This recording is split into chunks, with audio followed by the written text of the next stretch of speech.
Good evening, everyone, and welcome to our special Valentine's edition of the Newington Town Council regular meeting of Tuesday, February 14th, 2023. I'd like to call the meeting to order at 7:03 p.m. Please rise if you're able for the Pledge of Allegiance. I pledge allegiance to the flag of the United States of America and to the republic for which it stands, one nation, under God, indivisible, with liberty and justice for all. And I love when there's a full room doing the pledge together. That sounds amazing. Love it. They were there last week. Here. Hi, Susan. Would you do a roll call, please? Present. Here. Here. Here. Here. Here. Here. Here. Thank you, Susan, and it's good to have you in the room.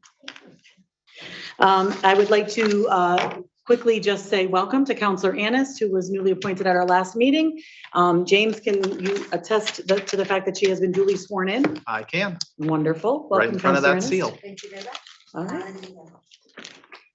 All right, next item this evening is approval of agenda. Councilor Menke? Yeah, I would like to add one addition item under item 12, new business, item D.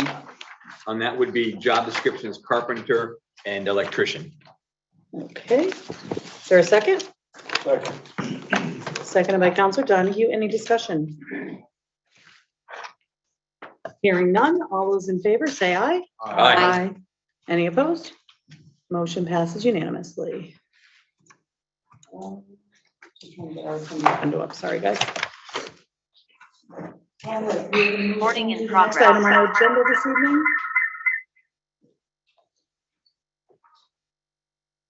Try it again. Okay. Somebody must have a mic on, right? So. Can I see?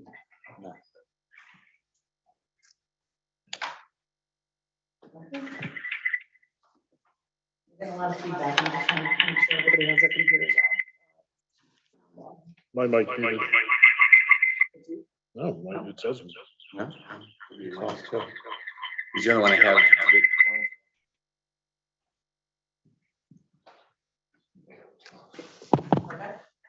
It was us. Nope. Don't show. Somebody have their volume on? Mike, you're not muted on the screen. He doesn't have a microphone on here.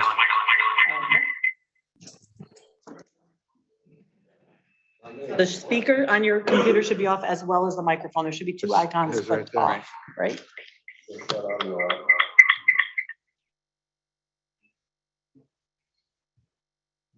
Got a long meeting. We got that. Sorry, folks. There you go. Better? Yeah, thank you. All right, and now we are ready to move into awards and proclamations. First this evening, we have a proclamation honoring Richard Lennon, who is the Connecticut American Legion Department Commander. And I will start by reading the proclamation into the record. Proclamation. Whereas Commander Richard Lennon was born February 22nd, 1957. Sorry, Rich.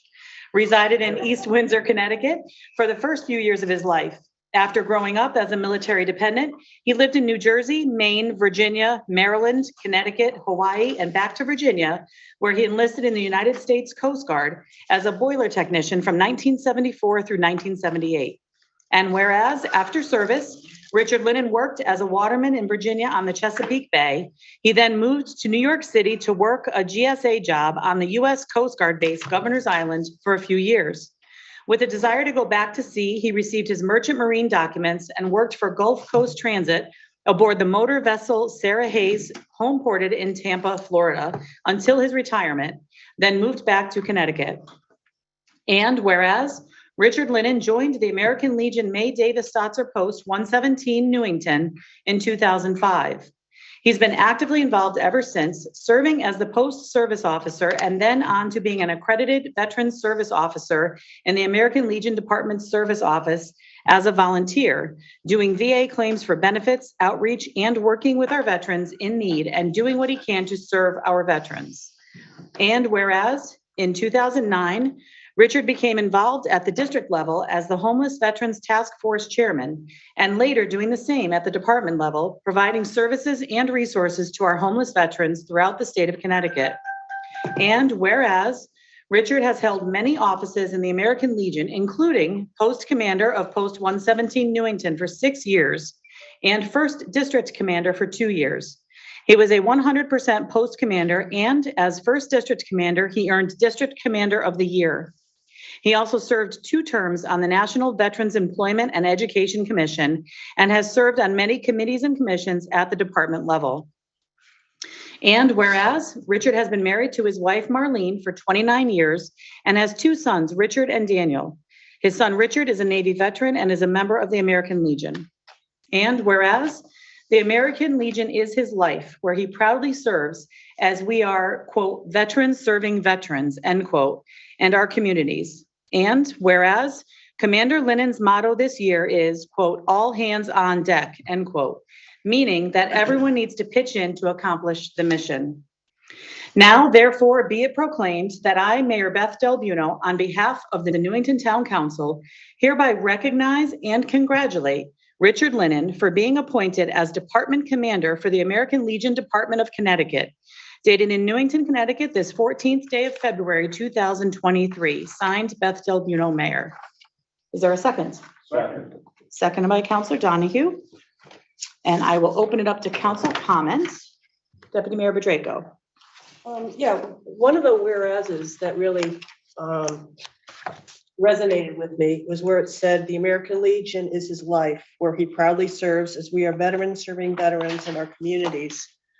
It's quite apparent that you've worked consistently and constantly for the betterment of veterans in the community, particularly those who are in need, through your outreach, through your teamwork, and through support.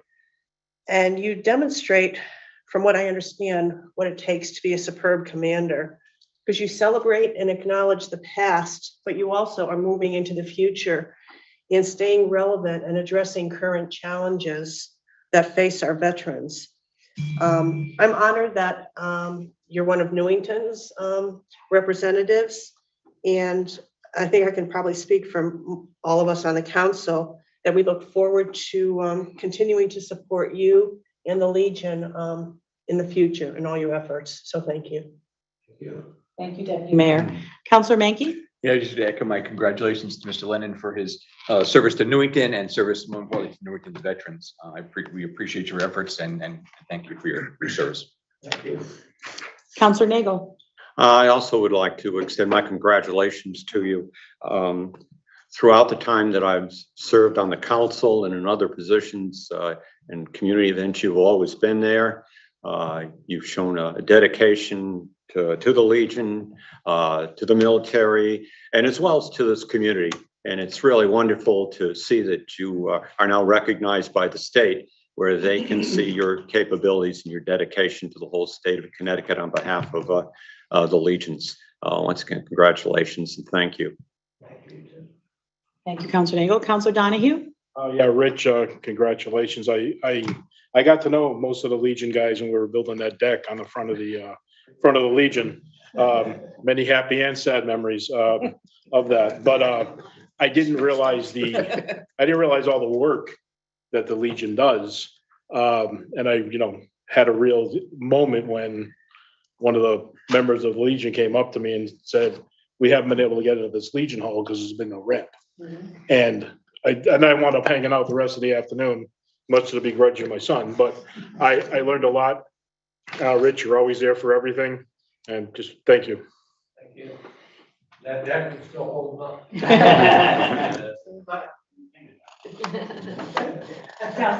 There's some younger scouts coming.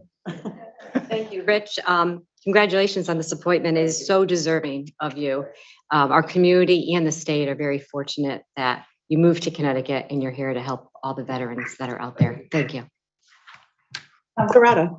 Yes, Commander Linnen, congratulations. I worked for several years on a veterans program, And I know how important all the work is, including the work that the American Legion does with veterans. So congratulations on all of the work that you've done, and look forward to hearing about everything you're going to be doing in the future. Thank you. Thank you. All right. I would just like to add my personal, Mitch is I'm okay. sorry. He's on the attendees side. Oh, I'm sorry, Mitch. You're not on the right. Okay, got it. Okay. Counselor Page, Thank I you. apologize No, for no skipping you worries, if I did. Mayor. I wasn't listed appropriately, and that's my focus. I didn't have my camera, my computer up and running. Thank you, James, as usual, fixing things for us. Sir, I want to thank you very much for all your service, as others have said tonight. And I enjoy your updates with your corned beef sandwiches at Steve's. And I still have you in Hawaii. I'm stuck on, I'm sorry you had to come back Yeah, from right. Hawaii. And my dad, who died a few years ago, was a proud member of the American Legion in Old Weathersfield, which I don't know that they're still active there, at least in the building where he participated.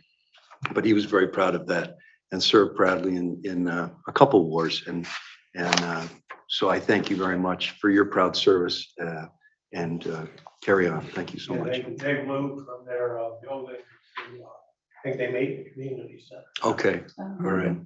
Thank you again.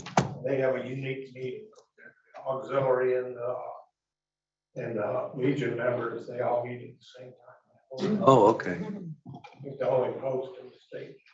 okay. We used to do that kind of, but in separate rooms at the same time. Counselor Camillo? Thank you, Rich, for all you do and have done. And I only met you a few years ago, but you keep impressing me. And thank you. Thank you, Mike. Okay, I would like to say Commander Lennon, which is a little weird for me because you're Rich. I've had the pleasure of knowing Rich and his family for many years now. I'm not going to say how many. And it was always through the Legion. That's how we met, was when my husband was becoming involved in the Legion and was commander, and Rich was right there helping out at every turn with anything that my husband needed. And then, you know, it kind of turned where Rich became commander and now has moved on to state commander. And even knowing you all these years, when I'm reading through this proclamation and at your testimonial dinner that I attended too, hearing all of the accolades and all of the things that you've accomplished and done throughout the years, some I knew about and some I didn't. But it's really quite an impressive list of ways that you've given to not just Newington, but to the veterans community as a whole. So I am really thankful that you keep on going. We just called you yesterday about with a question. We were trying to help a friend of ours' son who's just got out of the military and helping him apply for some benefits. So Rich was the first one I called with a question. So I appreciate that you're always there at the state level and always there for Newington one-on-one for us. So thank you for all that you have done and all that I know you will continue to do. And I wish you the very best in the rest of your year-long state commandership. And I look forward to seeing what you do after that. So thank you. I'm going to come around and hand this off to you. How's that?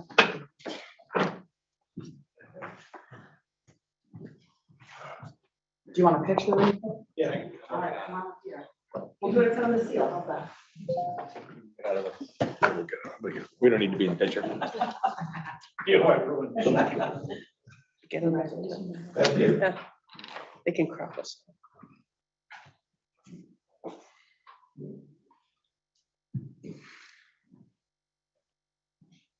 Good? Yeah. All right. Congratulations, Rich. I want to give you. I have to give you. Hear me with that. I know, but the TV guys make me. Oh, okay. Getting blamed for everything tonight. You know, I just want to say, I've lived all over our country. I moved to Newington after meeting my wife back in 1990. Moved to Newington, and this is the longest I've lived anyway. Growing up a military Yeah. brat, but it's a great town. It's kept me here for 30 years, so I hope to continue to serve the town and, serve my fellow veterans. No, I'm not much of a talker, but we'll end it there. Thank you. All right. Thank you Mayor. very much, Rich.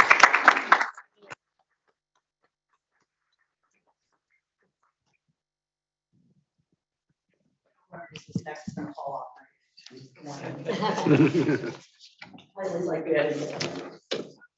Thank you. All right, we've done all the fun stuff, but now we need to officially vote because we have not officially voted on it. So all those in favor, please signify by saying aye. Aye. Any opposed? Motion passes unanimously. Wonderful.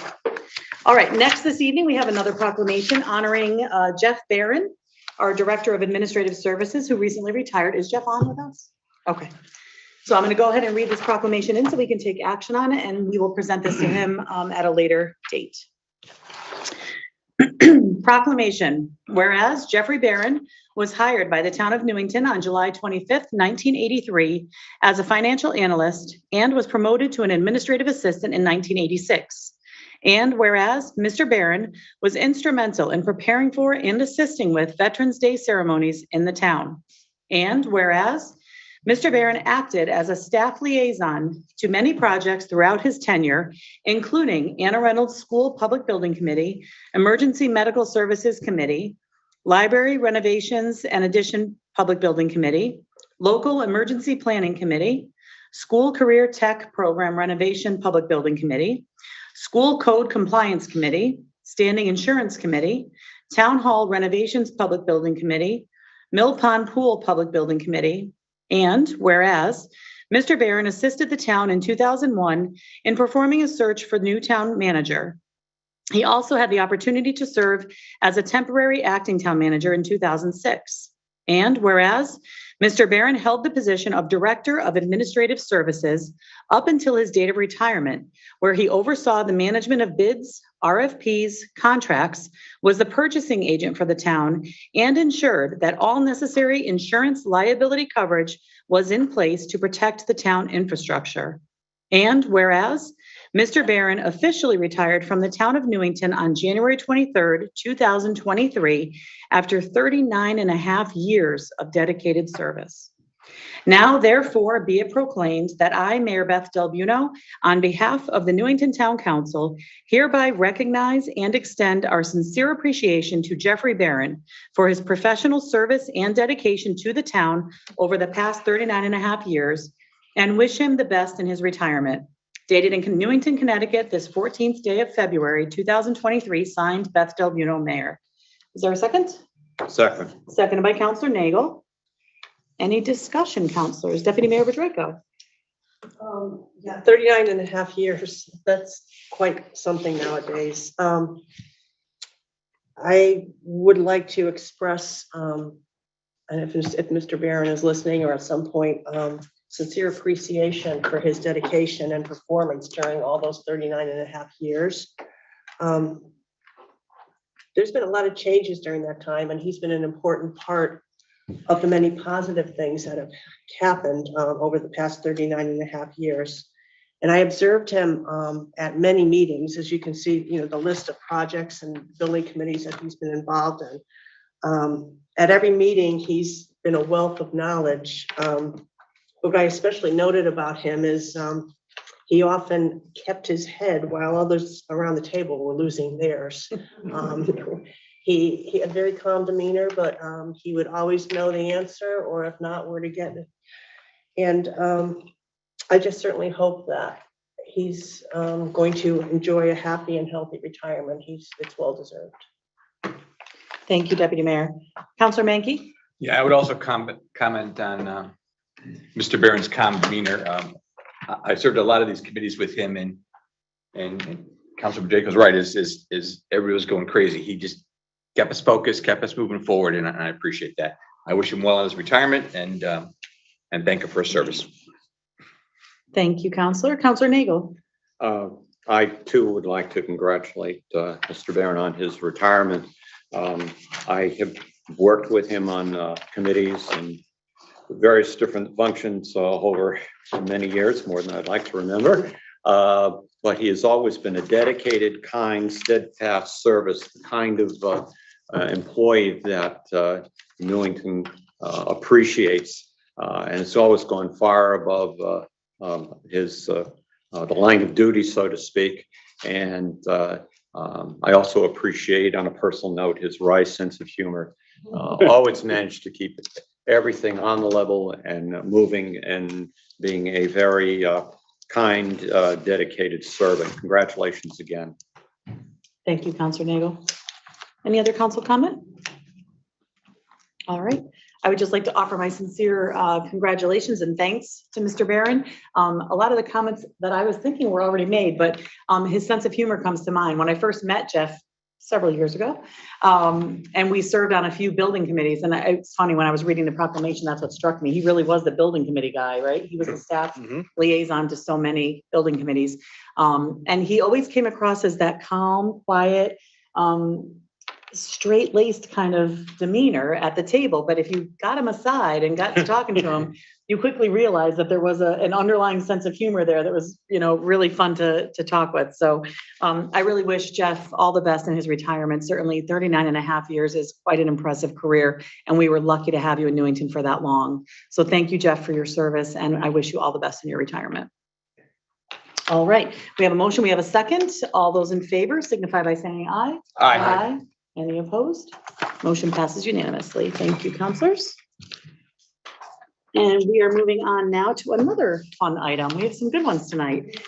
We have with us this evening, Lauren Rhines, who is the Director of Administrative Services, who is taking Jeff's spot, or has taken it. She's been here a while with us. Do you want to do an introduction? Should I have her come up? We'll have her come up. All right, come I'm on up. happy that she's joined us. She's been with us since December 27th, jumped right in, worked with Jeff for his last official week with us, but has taken to the position very quickly, met with all of our department heads, staff, jumped right into really the meat and bones of the town, and has been such an asset over the past month and a half. I'm so excited to see what comes forward later. Yeah, every time I talk to him, he's like, oh, Lauren's great. Oh, Lauren's this. Oh, Lauren's doing this. So you're definitely pretty quickly involved with the staff, and everybody's really pleased to have you. But would you like to tell us a little bit about yourself, or where you're coming to us from? Sure. I spent the first 10 years of my career working in the private sector for a property management and construction company, doing all of their insurance administration, so employee benefits, and then also workers' comp, liability, auto, property. And after that, I went to the town of Madison, where I worked for 9 years, most recently as the administrative risk and grants manager, kind of doing everything Jeff did and a little more policy related stuff. Before coming here, I live one town away. So this is a really awesome commute. It's provided me a lot more time with my family, which has been fantastic. And then in addition to my work life, I also am very active in my community. I'm part of the Weathersfield Insurance Committee. I serve on that town committee. And I also do a bunch of other volunteer work in town. And I'm the president of my children's school's PTO. I'm the membership chair of the Weathersfield Moms Club. And I also run the Christian education program at my church in Meriden. So I don't So you have sleep. plenty of extra time. Sure. Yeah. So I'm excited to be here. I can guarantee you that I will not match Jeff's length of service, but I will try to prove to you all that I will definitely match his dedication to the town of Newington. So thank you for giving me this opportunity and having me come in tonight. Oh, thank you so much. We're glad you were able to come in. I know last meeting you had something come up that you weren't able to be here, so we're glad you were able to get here. And I love that my office is right next door to her, so when I come in, I have a nice smiling face to say hello to every time. Counselors, I don't know if anybody has any questions or thoughts or comments? Welcome aboard. Yeah, welcome. Yeah. Thank you. Thank you for being here, for doing this. Thank you for having me. As you heard, big shoes to fill in terms of Mr. Barron, but just reading this brief intro that was provided to us and what you just described, I mean, you've got experience in everything we need and more. Town ordinances, policies, emergency operations, risk management, grant writing. So we welcome that experience and the knowledge, and apparently you're going to be an asset. So thank you so much. Thank you. I appreciate that. Great. All right. Well, thank you very much. Welcome. Yes. He also went through charter revision as well. Well, Well, hopefully you won't have to do that here anytime soon, since we just finished that, but. Yeah, right. I bet. Well, welcome and thank you. You're welcome. All right. All right, so we are on now to public participation. Any member of the public may join us this evening. If you are in the room, you're welcome to come up. You're welcome to come up, just state your name and address for the record. We do have a 3-minute time limit. If anyone online would like to participate, you can raise your hand in the Zoom application in the participation window, or if you're on your phone, *9 will give you access to let us know that you want to be recognized. We're going to start with someone in the room. Welcome. Hi, my name is John McGovern. I live at 52 Wakely Road, and I hate to change the tone of this meeting. It's been a very positive meeting, but I live next door to a blighted, abandoned house, and I want to thank Gail and Mitch for being so kind and responding to some of the emails that I have. It's been a 10-year for me living next to this junkyard that no one will fix up and no one will repair. And I had a very confrontational talk with the owner on Friday. And I asked him what he was going to be doing with the backyard. And he said, and this is a quote, Keith Chapman told me that as long as the front yard looks okay, then he can do anything he wants with the backyard. And so I didn't think that was true. We exchanged some profanities to each other and left it at that. But I've been complaining for 10 years. There's been microscopic improvement in the yard and the backyard. And as a result, I can't sell my property. Agents won't list it because this is, they'll just look at the backyard next door to me. So I'm stuck. So I have very few alternatives, and Mr. Turco said he'd come to the next meeting and testify with me and see if there was any further things we could do. And I just wanted to find out if that was true, that anything goes in the backyard as far as blight ordinances are concerned. I don't know if that's true or not, but For public participation by Robert's rules, we don't usually engage in a conversation, but we can certainly either respond afterward or get back to you after the meeting no, for sure. thank you. I guess that's it. I hate to say what's good for the goose is good for the gander, but when I'm running out of options, I feel like my only alternative is to blight my own backyard, because I know my neighbors on the other side are getting ready to sell. And if I did the same thing as my blighted neighbor, my neighbors on the other side won't be able to sell. It's not something I want to do, but I feel like I don't have any other options other than that. But and it's not something I would prefer to do at any rate. But I thank you for listening to me, and I appreciate Mitch and Gail too for reaching out and responding to some of the many emails, and I appreciate that very much. Thank you. Thank you, Mr. McGovern. Caller online, so I'm going to switch over to an online call, and then we'll open it back up. I see Ms. Lyons, you're the first one with your hand up.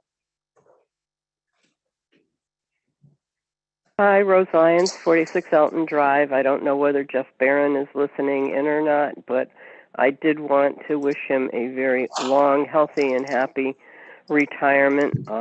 It is well-deserved, well-earned. I first met Jeff during the Town Hall Renovation Committee meetings, and it was a 4-year-long journey for him and for the rest of us that participated in those meetings. And I started out calling him the Employee of the Year, and then I decided he was the Employee of the Decade, because I have never seen anyone who could stay calm. As Councilor Bedraco mentioned, he was keeping his head while others were losing theirs. And it wasn't just the people on the committee losing their heads, it was us in the audience as well. So I wish him well, and I hope he gets to do everything that he missed out on doing while he was sitting at those meetings with us. And a welcome to Lauren into the position. Once I get over this bout with COVID, I think I'm going to have to come down to the town hall in person and start putting some faces to the new names that are now up on the doors of the town planners being replaced, and the town engineer hopefully to be replaced, and our assessor, and now our director of administrative services. Welcome to Newington, Lauren. I hope you enjoy your stay here. Hope to see you at one of the building committee meetings. Thank you very much. Take care. Thank you, Ms. Lyons. Anyone else in the room want to come up? State your name and address for the record, please, and limit your comments to 3 minutes. I love saying that. Yeah. My husband, sorry. No roses? Excuse me? No roses? No. I tried. Thank you, John. I just want to say to Rich, I've known you for a lot of years. I don't remember how many years. And the proclamation, he does so much more. You call him, he's with a veteran. He posts on Facebook all the time about veterans. But your heart is big. And I would like to say you should retire, but I don't want you to lose the veterans because your wife is officially retired now. Spend time with her, but it doesn't go unnoticed. I've known you, we worked with the Legion. Hopefully I'll get back there more. But I just want to say thank you to Rich. He really is the best asset in Newington we have. That's all. Thank you, Mr. Del Buono. Least I've ever I can attest to that.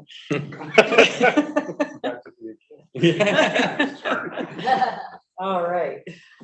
We do have another online caller, so we'll go online. Michael Fox is the caller ID.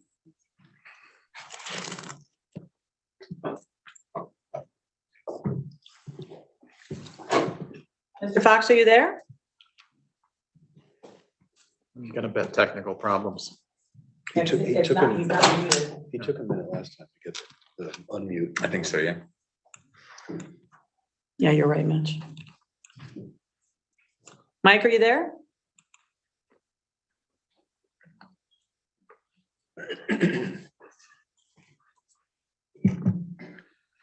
All right. No? If there's anyone else in the room that would like to come up, you're welcome to come up.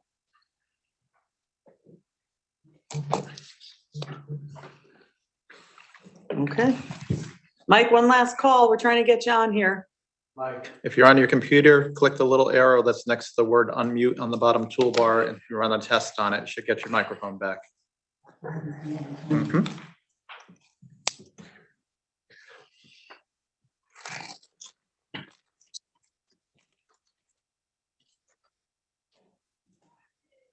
Okay, we're gonna have to move on. I apologize, Mr. Fox. There will be an opportunity for public participation at the end of the meeting too, if you're still on. Okay.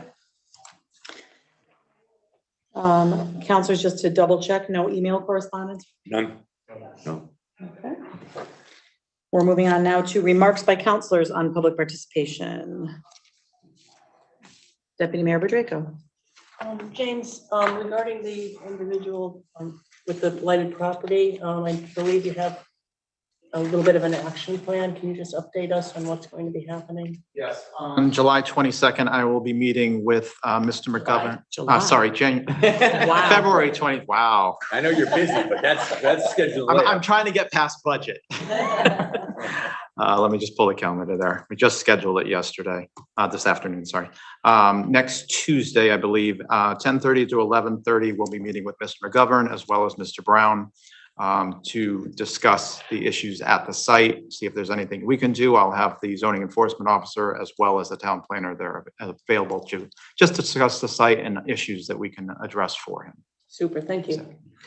Just wanted to ask a follow-up question though. Sure. Because I know that the resident that came forward is feeling frustrated, but the town has been actively involved in this property for several years, correct? Involved with it for over 10 years at this point. Okay. Originally, it was front yard as well as rear yard, a lot of extra debris in the area. Front yard was cleaned up, abandoned vehicle was removed from the site. The rear area of the parcel was cleaned up significantly from what is actually shown in some photos that I currently have. I will address some more of those and I'll make sure those get sent out to the council after our meeting. Okay, perfect. Thank you. Okay. Counselor Donahue? Yeah, he did say that, Keith had said that if you can't see it from the street, it's not a problem. Is that actually true? No, it's not. I didn't think it would be, but. Blight is still blight, whether you're filling up your backyard, your front yard, your side yard. It's still something that we do try to address with each of the homeowners to make sure that neighborhoods are properly cleaned. All right, that's, I just wanted to make sure. Thank you. As long as it's, if you have vehicles in the back, they have to be registered. Correct. But if they're, And they shouldn't be parked in an impervious surface to start with anyway. So Okay. luckily, no Councilor- vehicles in the rear yard. We'll say that. My Councilor under, Nagel? my understanding that his backyard is you can see from the road, No, from Maple you- Hill. You can see it from the neighbor's house. He does have a fence that goes through the backyard area. So that which brings property you in talking other concerns Because as the well as fence to. is there, you can't see it from the street. Correct. It's some point, maybe we need to look at the ordinance once again for blight, where Last time it was situations reviewed like was that. 2016. being handled. Yes, Wakely, yeah. Wakely. Wakely, Okay. okay, but Number- still, it applies there. Yeah, it still I applies. got it confused with another residents that there've been problems off and on with, because it was a backyard, not a front yard, but you can kind of see what's going on there that might be considered blight. Okay, thank you. We do have a few others out there that we are, as you saw from the presentation on the first meeting in January, we are working on those as much as we can and with each of the homeowners. Any other council comment on public participation? All right, we'll continue on now into consideration of old business. And we have before us this evening, the roadway dedication for the Newington Veteran Firefighters Association Memorial Roadway. And as you know, we've discussed this at our previous meeting. We're looking to dedicate a stretch of roadway that intersects from New Britain Avenue, Route 174 to the intersection of Robbins Avenue. It's about 0.45 miles in honor of the Newington Veteran Firefighters Association. We have before us this evening a resolution that we'd like to read in and take action on. Counselor Menke, you're the chair of that committee. I am. Would you mind reading that? I in would be there? more than happy to. Proclamation, roadway dedication for the Newington Veteran Firefighters Association. Whereas the Newington Veterans Firefighters Association began as a Sunday morning club for retired fire department members in 1953. And whereas the membership of the Newington Veterans Firefighters Association was for retired firefighters, and once numbers began to dwindle, the group allowed for active firefighters to join as non-voting associates. And whereas the Newington Veteran Firefighters Association is celebrating its 70th year supporting the veterans and their families at its original location in the current Company 5 Firehouse, formerly the old Company 2. And whereas Frank L. Mayo, Newington Veteran Firefighters Association President and Board of Fire Commissioner, requested that the town council consider the dedication of the roadway of current Company 5 to recognize, acknowledge the support the association gives to its members. And whereas the Newington Town Council believes that the dedication of Maple Hill Avenue, beginning at New Britain Avenue, Connecticut Route 174, heading northerly for approximately 0.45 miles to the intersection of Robbins Avenue for the Newington Veterans Firefighters Association as an appropriate way to honor the deceased, retired, and active and future members. And whereas the Newington Town Council Facilities Naming Subcommittee at a meeting held January 18, 2023, recommended honoring the Newington Veteran Firefighters Association by dedicating Maple Hill Avenue from New Britain Avenue to Robbins Avenue. Now therefore be it proclaimed that I, Mayor Delvino, on behalf of the Newington Town Council, hereby dedicates Maple Avenue, beginning at New Britain Avenue, Connecticut Route 174, heading northerly for approximately 0.45 miles to the intersection of Robbins Avenue in recognition of the Newington Veteran Firefighters Association for over 70 decades of volunteerism and support of the town of Newington. Dated in Newington, Connecticut, this 14th day of February, 2023. Second. Seconded by Counselor Raddick. Any discussion? Deputy Mayor Bedrejko? Yeah, I was reading today, and I saw a quote that said, quote, "Once a firefighter, always a firefighter." And end of quote. And that means that the skills and dedication to service doesn't get set aside upon retiring. And it also takes a special kind of courage, I think, to become a firefighter in the first place. You're available 24/7, get called away from work, get woke up in the middle of the night. and place yourselves in all kinds of personal danger to protect the lives and the property of people you don't even know. So this roadway really is a small, but hopefully meaningful way for Newington to honor the service of those who served in the past and who will continue to serve in the future. So I'm very happy to support this proclamation. Thank you, Deputy Mayor. Counselor Page. Yeah, I would just say thank you so much for your service and your sacrifice every day. We are all grateful very much, and this is the least we can do. Thank you. Thank you, Counselor. Counselor Mankey. I would echo that. I would thank Mr. DeMaio for bringing this forward to us as a suggestion. I apologize on the committee's behalf. It took so long for us to get to this point. A lot of things came up and a lot of other meetings took priority, but I'm glad we can finally get this done, especially in your 70th year of service.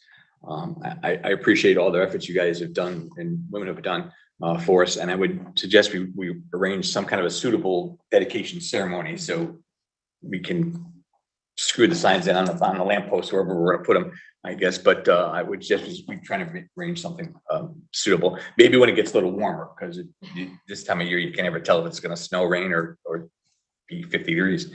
So anyway, thank you for all your service. I appreciate it. I'm sure the council appreciates it. Thank you, Counselor Mankey. Counselor Rada? Yes, having had a brother who was a member of Newington Volunteer Fire Department, Company 3, and having had many friends who have been and continue to be engaged in the fire department here in Newington, I think this is long overdue. I know just a tiny bit of everything that firefighters do, and there's no second thought to, excuse me,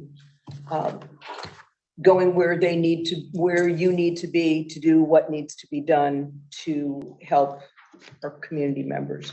So thank you all for your service. I'm so glad that this is happening, and we'll be there to watch that dedication. Thank you, Counselor. Anyone else? Counselor Camillo? Thank you very much for everything you guys do for our town. I mean, you mentioned Company 3 a minute ago, Kim, and 50 years ago, I can remember when the horn would go off up on the corner of Francis and Willard. I'd run underneath the bridge, the Chapman, and watch you guys leave. And you had the old little France, and I forget the other one you had, but it was really something. And here I am today. I'm 60 years old, and I still look forward to seeing you guys. So thank you. Thank you, Counselor. Counselor Nagel? I'd like to extend my congratulations to you for this roadway being dedicated to the Newington Veteran Firefighters Association. It's appropriate that it's that section of road, given the historic and dearly beloved building that you have your meetings in and is used for other occasions as well. Newington, as we all know, is very privileged to have a highly honored veterans fire department, and we all hope to see it continue. And we appreciate those who are in that line of duty at the moment, and of course, all our veterans of the fire department who are either retired or have passed away. So congratulations again. Thank you, Counselor Nagel. I would just like to add my sincere congratulations on this. It's amazing to me to hear 70 years that the organization's been around in terms of our retired firefighters organization. And I would thank you all for your service. And, you know, so often we talk about having a volunteer fire department in town and what that means as an asset to our town and the dedication and service. And what people don't realize, we often focus on the active and the cadet service and how wonderful our cadet service is in town. And we have so many cadets coming in order to keep our volunteer service going. But that program is only as strong as our veteran firefighters are. You know, those cadets are in there because they've seen over the years their family members, their friends, their community members serving and doing the duty that all of you have done that are here tonight. And you've served as role models and inspiration for those cadets coming in, wanting to do the same thing. So I thank you all for the service you've provided to our community over the years. And I'm really pleased that we were able to accomplish this. And Frank, thank you for your persistence on this. We've batted around many different ways of honoring organizations that come forward for naming. And so I'm glad that Frank, that you persisted with this and that we are able to move forward with this, and the committee saw fit to bring it forward to us for consideration. And we will set up a time when we can do a dedication of the actual signage on the side of the road. We'll gather around the side of the road around the signs and get that dedicated to you in the future. Do we want to hold the proclamation, or do you think I should present it now? We can do it now. Okay, sometimes we do it on the side of the road, so to speak, by the sign, but. We can do it twice. We can do it twice. Yeah, we can do it again. All right, Frank, if you want to come up, and I don't know if you want anyone else, but, Like to join? Oh, let me get out of the way again. there's one in the room, come on up. Nope, thank you. Volunteer work. So. Only 1 hour a week. So I'm gonna hand that to you.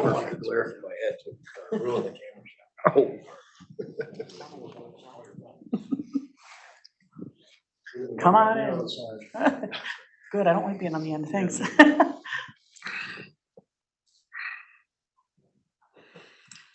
Yeah, jump in up here, come on. Chief, come on, chief. No, you're the only one that had that one. The other chief, come on, chief. The other chief Trummer. Just need a little encouragement. Yes.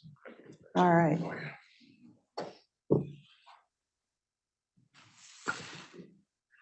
All right. Frank, I don't know if you'd like to say a few words? I would. I thought you might. Folks, thank you. Thank you very much for this proclamation this evening. There's a couple of things I would like to point out.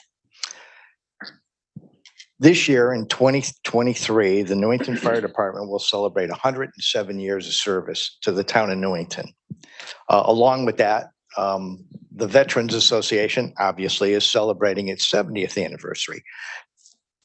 With this group that's standing with me tonight, I have one member who has done 50 years of service to the Newington Fire Department, Mr.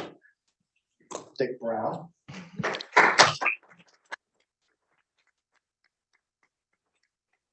He's a longstanding member of this organization.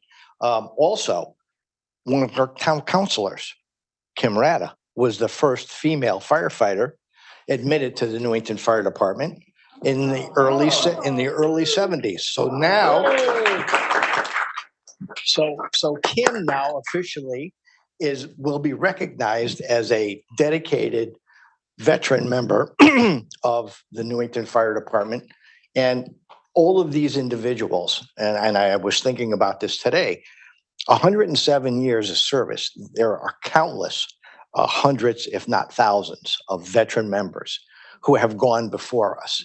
And looking at the future of the Newington Fire Department, we will also have countless hundreds of thousands of veteran members to go beyond us. So this is a great, dedication, and I can't be prouder to be a part of this group. I want to thank John Donahue, Tim Mankey, and of course, Dr. Sharon Braverman's last official duty was to serve on that committee, and she retired shortly after that last meeting. So thank you all for doing what you have done.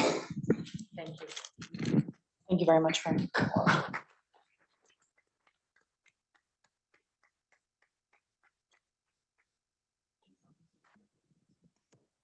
All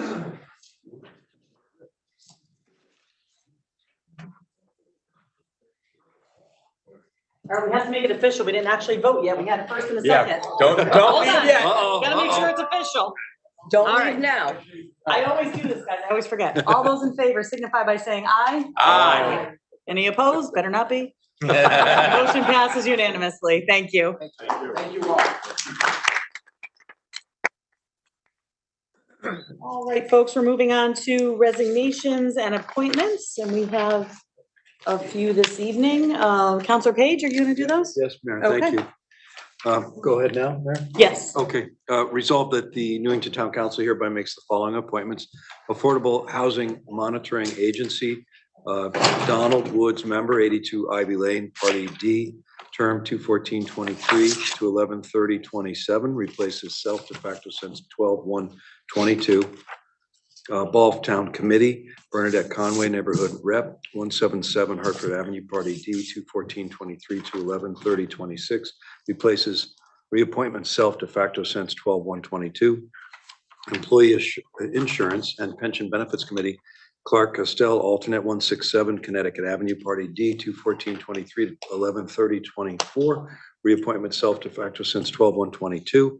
John Sosarski, specialist, 40 Grand View Avenue, Party D, 2/14/23 to 11/30/24, reappointment self de facto since 12/1/22. William J. Lakota, specialist, 8 Barn Hill Lane, Party D, 2/14/23 to 11/30/24, reappointment self de facto since 12/1/22. EMS Committee, Diane Katea, member, 95 Sterling Drive, Party D, 2/14/23 to 12/31/24, replaces reappointment self de facto since 1/1/23. Dan Interlandi, member, 653 Main Street, Party D, 2/14/23 to 12/31/24, replaces D Sarah de facto since 1/1/23. Open Space Committee, 2015 Bernadette Conway, member, 177 Hartford Ave, Party D, 2/14/23 to 11/30/23, replaces reappointment self de facto since 12/1/22. Standing Insurance Committee, John Sosarski, Claims Specialist Engineer, address 40 Grandview Avenue, Party D, 2/14/23 to 11/30/24, replaces reappointment self de facto since 12/1/22. R. Clark Costell, Underwriter, 167 Connecticut Ave, Party D, 2/14/23 to 11/30/24, reappointment self de facto since 12/1/22. Zoning Board of Appeals, Sharon Dunning, member, 528 Churchill Drive, Party D, 2/14/23 to 11/30/27, replaces reappointment self de facto since 12/1/22. Second. Second by Counselor Rata. Any discussion, counselors? I'm in the wrong window. Counselor Anist? Thank you. I just have one comment to make. I know Mr. Interlandi is being appointed on EMS, but I know he was the previous chair of that committee. And there has been no minutes filed since 2019. So I would ask that either before he gets sworn in or shortly thereafter, that he makes sure he submits the minutes from all those previous meetings that were held. Because that's in accordance with our boards and commission guideline book, as well as the state FOA statute. So I think those minutes really need to be filed, especially with them moving forward. They have nothing to reflect and to look back on. So I'd either ask that his appointment be, he doesn't get sworn in until he files those minutes, or his appointment gets tabled, or whatever the pleasure is of the council, but they need to get filed. I agree. Okay.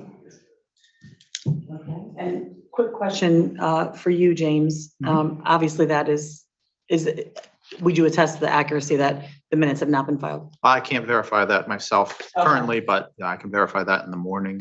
Okay. I can also look on our website quickly, but Yeah, I they're do. not, there's nothing. nothing If you on go there. under, I want to say I do recall that. if you go under minutes, at the last EMS meeting, they wanted to look back and there was no minutes that were posted. So, I mean, it's in violation, it's a state statute. Okay. And then boards and commissions, you referenced the boards and commissions booklet. Yeah, it's also in the boards and commission booklet that minutes need to be filed, I think, within a week. Depending on the type of meeting that Type it of is. meeting, right, and any votes have to be registered within 24 hours. 24 hours, and I know there was votes over that course of time. So, I mean, that's a very important commission, you know, it's our EMS commission, and they should be posted. Okay. I would ask for just one correction, if you would, Counselor Page, because I was listening to it and I went, oh, that's wrong. The Open Space Committee, if you would correct the term of her de facto from 12/1/2022 to 12/1/2019. And that's for Bernadette Conway. Correct. Do I need to do anything? Would you amend your motion to Oh, of state course. such as such? Please, let's do that. Okay. And who seconded that? I did. And will you amend your Seconded second? as amended. Okay, thank you. All right, I'm struggling now with what Counselor Annis said. I'm wondering if we should. I'm just thinking procedurally, guys, give me a second. Can we perhaps table that particular appointment until we have a chance to talk to him and I would just say that, to the extent that that's accurate, I have no reason to challenge that it's not accurate. You've been very involved in that. We have an obligation to make sure records are kept and are submitted in according to all the rules and procedures, so I don't have a problem with that. Or he does not get sworn in until. And just until, if we can move forward with this, yeah, with I the just don't other, know if once we take action on this and appoint him, I don't know that we can hold off on the swearing in. Have to swear directly in. Yeah, That's what you need to that's what do. I'm kind of asking procedurally. I just don't know if that's, I am verifying right now. I'm back to 2019. 2018, there are some minutes filed, so after that. yeah, we need nothing to to do show. this properly, and I have no objection to that. I mean, we need to do it properly. Nothing against. No, no, right. It's not. If it was, then we would just vote no, simply, right? No. We're not saying that. We're saying, let's No. give him a chance, let's talk to him and just make sure we can get that rectified before we move forward. Absolutely. So then I guess I need you to modify your motion again to remove that particular appointment. I would modify my motion to remove that appointment with the understanding that this body or our interim town manager or both will make sure that those records are filed properly, and then we can move forward with the Perfect. nomination. Okay, Yeah, absolutely. thank you. And Thank you. Kim has to approve the second. And I will yet again second that motion. Sorry then. No, it's got to be done right. Yeah. Yeah, I appreciate that. Thank you for bringing that up. I didn't, Thank you. we would never have been aware of that, so thank you. No, thank you. It's All right. Any other discussion on the motions at hand? All right, hearing none. All those in favor of the modified amended motion, please signify by saying aye. Aye. Any opposed? Motion passes unanimously. Thank you all. Next item this evening is refunds, approval of the February 14th, 2023. Deputy Mayor Badreko?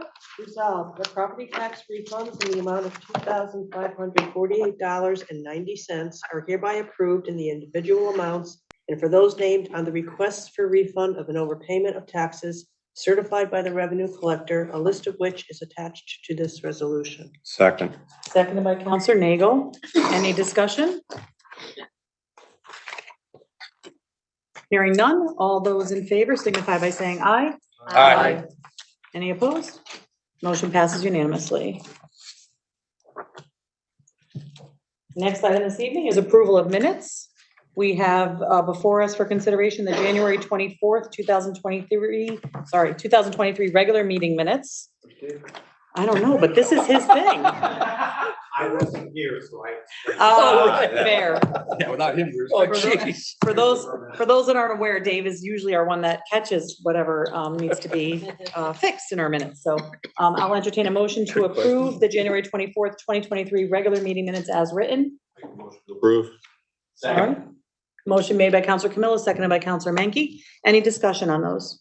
Counselor Anist? Is your hand still up? Okay, sorry. Just No, making not the sure. button. Got it. I got you. Since I was not on the council, I will be abstaining from this vote. Okay, thank you. Any other discussion? Hearing none. All those in favor signify by saying aye. Aye. Any opposed? All right, motion passes 1, 2, 3, 4, 5, 6, 7 to 1. Counselor Nagel absent for the vote. And one abstention. One abstention. Got it. Okay. 7, 1, 1. Got it. Okay. Now we are moving into new business. We have before us this evening, we're going to start with a discussion on proposed ordinances for tax exemptions. And we have in our packet 4 proposed ordinances regarding a variety of different tax exemptions. I'm guessing Ms. Eller is online with us. Welcome, Ms. Eller. Good evening, everyone. Good evening. Hi.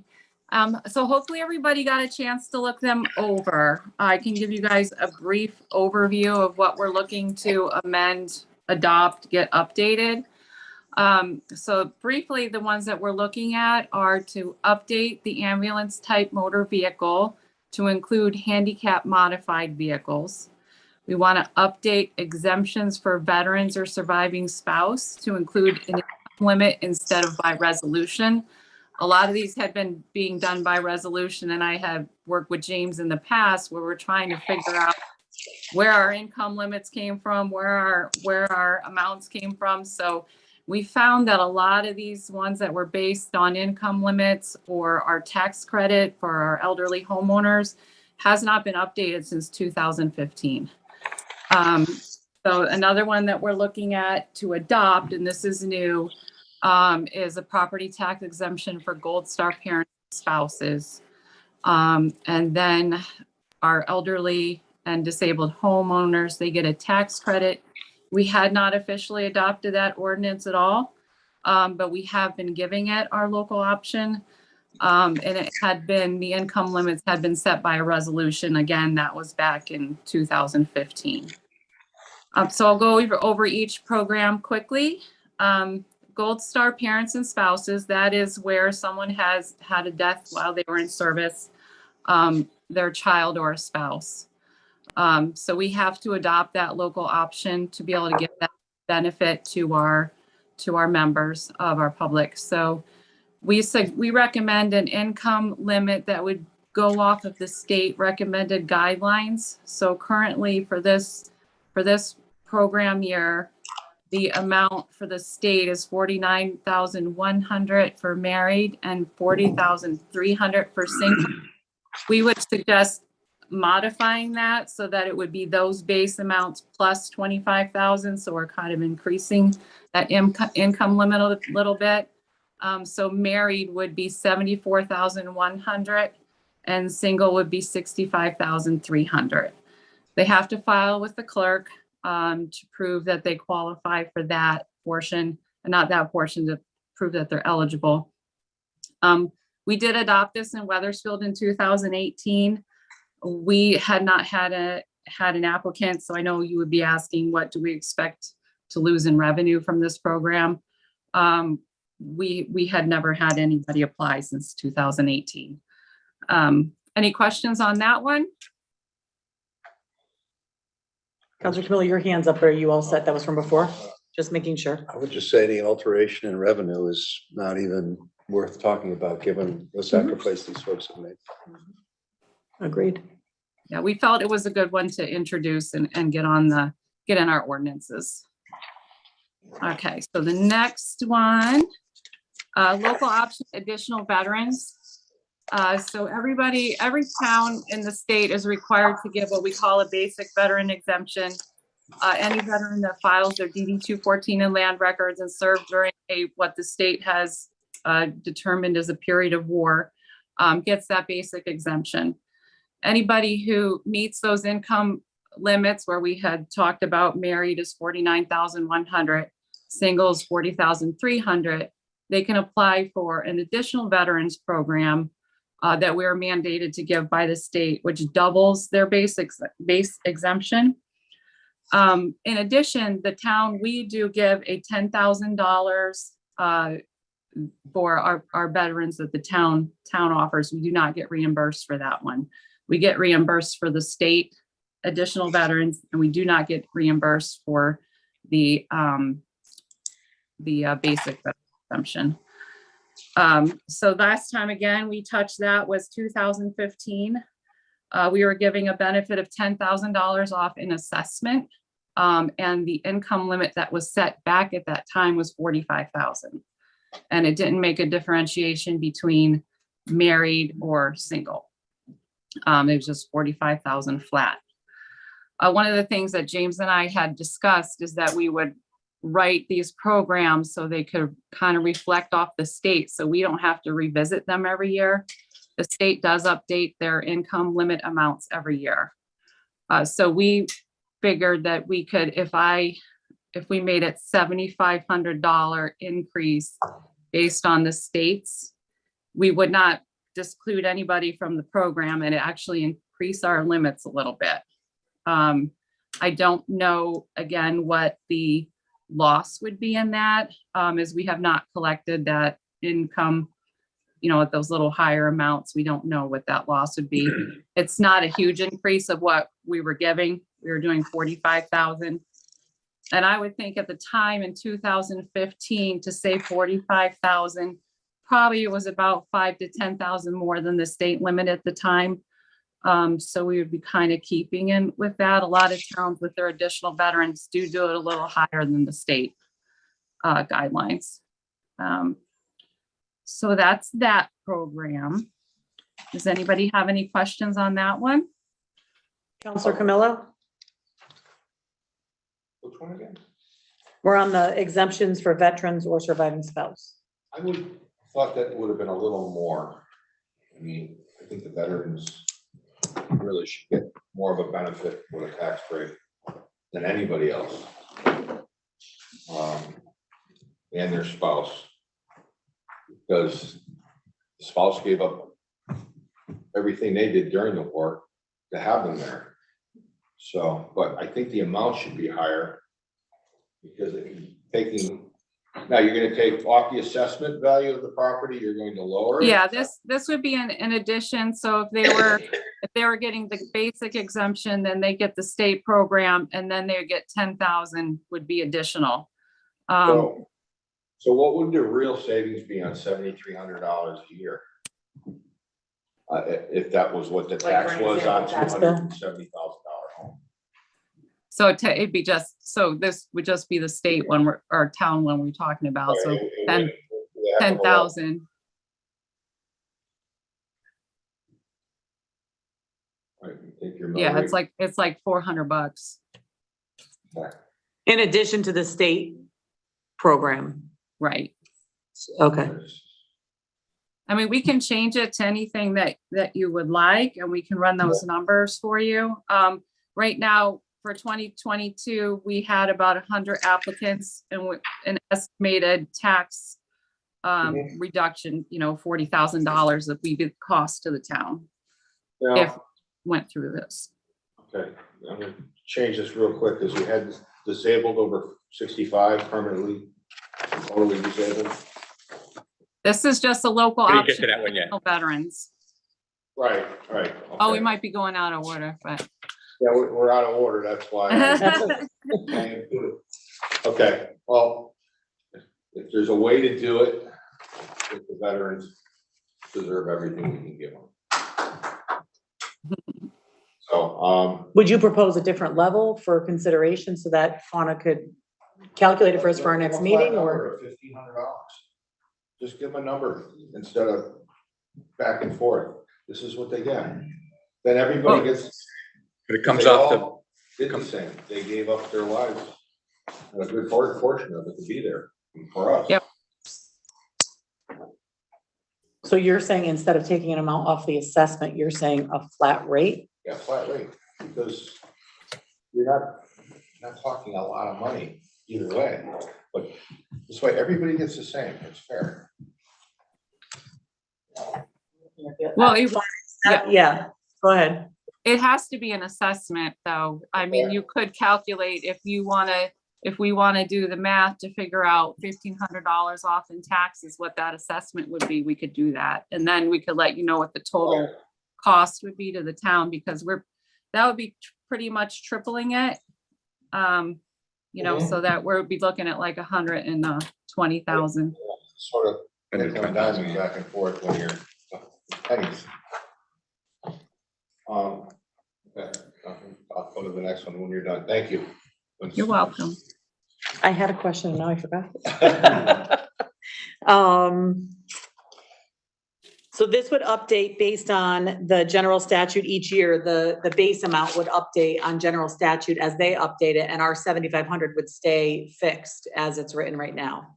Or our 10, we do 10,000 on that. Oh, 10,000, okay. Yeah. So the section B is got it. That's a separate amount, that's 75, got it.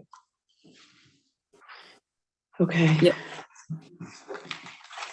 And then, this is one where they just would apply, how would the application process work for this? So they have to apply for the state one, to get that one, application is required. And we just do both the applications at the same time. And is that annually, or it's once it's determined? Every other year. Every other year. Yeah. Counselor Riley? Just a question, and I may be in error,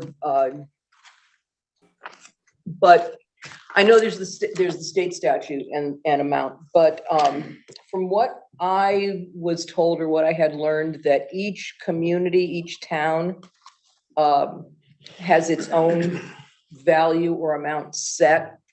That this is not something that's consistent across the state. That's, yeah. And is there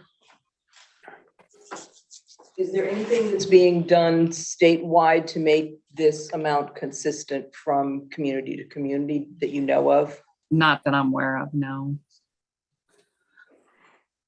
That's a good question, though. Well, That is something to bring up, I'm yeah. thinking that there is, and this is something that I've questioned for a while, that I expected it to be consistent from community to community, but it's not. And from what I understand, it varies greatly from town to town. No, thank you. Welcome.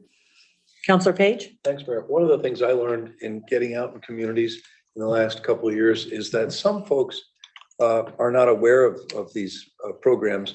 And there may be information on our town website I didn't know. Moving forward, there can be even more effort put into getting that word out through our various town programs once we make decisions on these numbers and online and so forth to give people an opportunity to participate. That's all. Thanks. There is on the website, there is a grid that if you search, but you have to search, like our website isn't always the friendliest. We've talked about this, but if you search under exemptions, there is a way to get that chart to come up, because I have printed it and brought it to the American Legion Hall a few times for different meetings in the past to make the veterans aware of what was available. But I know there is a grid that very easily outlines kind of all of the possible exemptions and timelines on application process. And it really is very nicely laid out. So it is something we could use or post up or send out to organizations or whatever once we revise and get it all set. Yep. Any other questions on this one before we move on to the next? Okay. Go ahead, Fauna. Okay, let's see which one James is gonna click to next, but so the next one I was thinking of going over is the tax relief for homeowners age 65 and older or totally disabled. So that one is a little different than our veterans, where we were talking assessment. This is an actual tax credit. The homeowner has to be 65 age or older, or they have to be totally disabled. They file for this every other year. We are mandated by the state to give the program. But in 2018, they decided to stop funding the program. So we give our state benefit, and then we also give our town provided benefit. But we're basically funding them both. The state sets the income limits for the state program. Again, it's those income limits that I had told you guys about earlier. Married is 49,100, singles 40,300. So in the past, and I believe it was in a resolution in 2015, we never really adopted this local option at all. But we had at that meeting in 2015 adopted a range of $300 to $775 off. It's a sliding scale based on income. Whatever income range they fall in would reflect what credit they get. It's a tax credit. We're proposing to do a sliding scale to just match the state program identically. So if they get the program with the state, they'll get the tax credit with the town. That credit amount runs from $250 to $1,250. And then that would make it easier for us. We can just mirror the state with the program. If they get it with the state, they get the same tax credit with us. We don't have to revisit it every year. Our income limit will change when the states change. And we really figure that was really the best way. Plus, we're giving a slight increase in the credit to our residents. It would be about $100 per applicant. The amount of money that we give out for the state program last year was 268,000. We had 454 applicants. So we would expect our town provided one, which was 222,000, to obviously go up to the 268. That's based on last year's numbers. You know, everything always changes. Who knows what the mill rate will do, because that's factor. But that is what I would recommend with that program. We can always change our scale. We can decide we want to give them more money. You know, that's up to you guys. We were kind of structuring this in a way that would be easy to administer, easier for our taxpayers, what they get from the one, they get from the other one. That's what we put together for this one. Fauna, in terms of the application piece, so it's for folks that have qualified for the state tax credit, but so are they applying to the state and then also applying to us? Or are those numbers and folks coming from the state to us? Well, we call it the state program, but we administer it. We are taking the applications for the state program as well. So it's, again, it's, you know, it's a 1-2. They come in and they apply for both. Okay. And do they have to apply each year, or are they in once they're in? Every other year. Every other year for this one also, Yep. okay. Counselor Camillo? Have we ever thought about just capping what the taxes are at 65 and it follows them through the life of living in the town? Say, mill rate was 38 when they were 65, and leave it at 38 until they're 90. State statute, isn't it? Yeah, there used to be a program called the freeze, and they phased that out. So that's no more. And I believe even any people that we had on that have, you know, phased out. They sunsetted that program a while ago. And this was their new version of the program.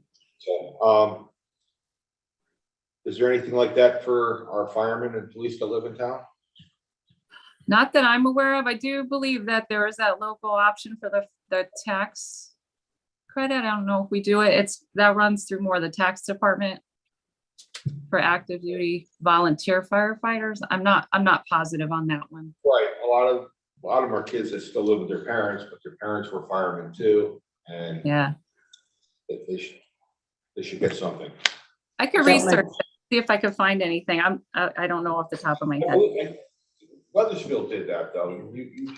Yeah, we upped it to 2,000. I think it was 1,000, and I think they had recently updated it to 2,000. Okay. And that was tax dollars. Right. Okay, thank you. You're welcome. Counselor Menke. Yeah, I just have a question. So for this one, you apply to the state and the state grants you money, but they don't give you any money. We give you the money? We say it's a state program, but they stopped reimbursing us the money. But they still take the applications. No, we take. We take them and we send them to.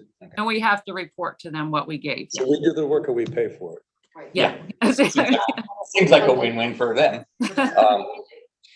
I do like for these statutes, I do like these ordinances, I do like marrying them to the state statute, so we don't have to look at them every year or every couple of years. That's why as the state goes up or down, mostly up, ours would just mirror that. I think that makes sense. It makes it clearer for us and for everybody to know where they stand. So the other question I have, could you be eligible for this one and the one about the veterans and the spouses? You could be eligible for more than one. Yep. Yeah, these are unrelated. I mean, this is homeowners who are disabled. The other ones, the veteran ones are. Right, but you could be a veteran that's disabled and over 65. We have plenty of those. Yep. Okay. Thank you. You're welcome. Deputy Mayor Bedrejko? I wasn't aware that the state, it's called a state program, but it's really not. They get which, credit for it. quite frankly, is deceptive. Have other towns, since the state isn't funding it anymore, has Newington generously agreed to continue it? Have other towns discontinued it? Do you know? I know of one town that did stop doing it, but I don't know if they decided to up their local option to counteract that. I don't see how reducing a tax credit to our elderly or disabled would be a positive thing in a town. So I don't think I'd recommend that, but No, I was just. we'd have to come, yeah. No, I was just, I'm glad that Newington, is doing Yeah. something to continue it. I was just, was the reason that it was discontinued for budgetary, or do you know why it was discontinued? I think That's- back then in 2000, it was a budgetary decision by the state. Okay, maybe we can work with our legislators to maybe help us. Okay, thank you. You're welcome. Any other questions on this one? Ms. Murphy is with us as well, if you have other questions. Oh, Janet's on as well. Mike, do you want to Yeah. ask? Yeah. I just wanted to respond to Mike's question regarding the firefighters. So that $2,000 property credit that you can get, instead of getting the property credit, they have gone to get the straight stipend instead in place of the property credit. So you'll see in this year's budget that they each get $2,000 if they meet the requirements as an active volunteer fireman. So they don't get the tax credit, they just get a straight $2,000 stipend, which they can either get as cash or get put into a retirement fund that we have for them. Thank you. Thank you, Janet. No problem. Any other questions on this one? All right, we're all set with that one. There's one more, right? Yep, one more. The last one that we have is ambulance cap modified motor vehicle. The town had adopted the ambulance motor vehicle portion of that local option, but we never adopted number 3 of that local option, 1281C, which is to allow any one motor vehicle owned by a person with disabilities or owned by the parent or guardian of such person, which vehicle is equipped for purposes of adapting its use to the disability of such person, provided the legislative body of the municipality adopts a definition of such vehicle. So the purpose of this one is to adopt what we feel would be a definition for said vehicle and what our parameters would be. We had been giving this exemption, and what this ends up being is the total exemption of the vehicle. So if the vehicle's worth $5,000, we remove the $5,000 assessment. They get no tax on that vehicle. It seems to be a little confusion in the past that this isn't because the person's disabled. This is because the vehicle's been modified for their disability. We have other programs, like we just went over the elderly homeowners disabled program. We also have another, I believe it's a $2,000 off an assessment for disabled. This is for the vehicle only. So of course, we want to make sure that the person is disabled as well that would be operating this vehicle. So this would be an application that the person makes to the town. We verify that the vehicle's been modified for their handicap or their disability. And then we would remove the value of the vehicle entirely, so they pay no tax on that. We recommend one car. They have to provide the proof of disability and the doctor sign off that it's been modified. So either for transport or operation of that vehicle. We unfortunately missed the October 1, 2022 date on this, so it would have to be effective October 1, 2023. And that is the quick summary of that program. The idea behind this program, I don't know how familiar you guys are with handicap modification, but if you have like a bronze system and where they put them in the minivans, it can cost $40,000, $50,000 to do that to that vehicle.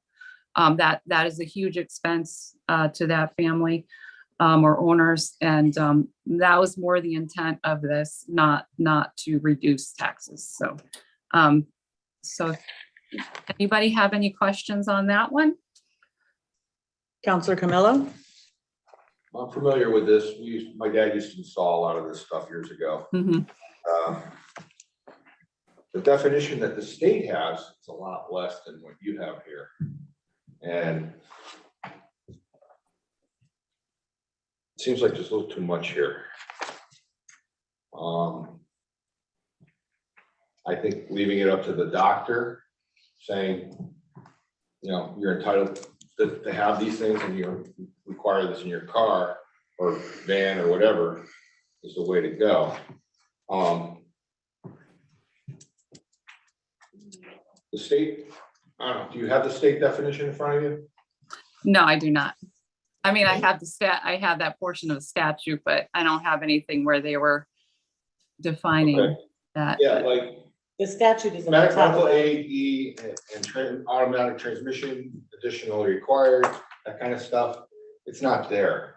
Mhm. And I think, or requiring a person to go get the special license. Well, they're not, I don't think they're required to get the special license. I think if the vehicle has been truly modified to account for a disability, they have to be counseled on how to operate that car. Correct. Yeah, and so, I mean, I don't think it's asking, I think they probably have it if that's the vehicle, but. That's if they came out of a rehab and now they're only gonna drive that type of vehicle and they're gonna get their license back, they have to go through a motor vehicle test. Yeah. But to say, hey, I can't do this anymore, but I have a license and I'm gonna do this, I shouldn't have to go to motor vehicles and get retested on this. It's not fair to the elderly person that they're so used to that car and now you're gonna modify it to make it work for them. They can't handle a test for motor vehicles. Well, you know, I'm just saying, it's just that maybe we could take that out of there, the wording, and make it easier for everybody involved instead of throwing all this stuff out there. Yeah, if you have some recommendations, you could get them to us. Yeah, I'd love to sit down with you if you have time. Yeah. Just like there's certain seats you need for certain people in your family because of their disabilities. And it doesn't cost $40,000, but now your car, once it's equipped with that, that's what your car is used for. Certain types of seat belts. So yeah, we could look at this again. Yeah. Talk about it over the next couple of weeks. That would be great. Yeah. And I can send you all, or whoever would like, printouts of, I gathered a bunch of them from other towns, probably about 20 other towns. And that's majority of where this came from. Yeah, I know, I read Weathersfield and Rocky Hill, and they were both very similar, and they had a lot of this in there too. But the state sort of condensed it to a certain amount of things, and it made it easier for a handicapped person. And so, thank you. You're welcome. Counselor Page? Thanks, Mayor. Just to clarify, this is a full exemption for those who meet criteria? Okay. On the car. Thank you.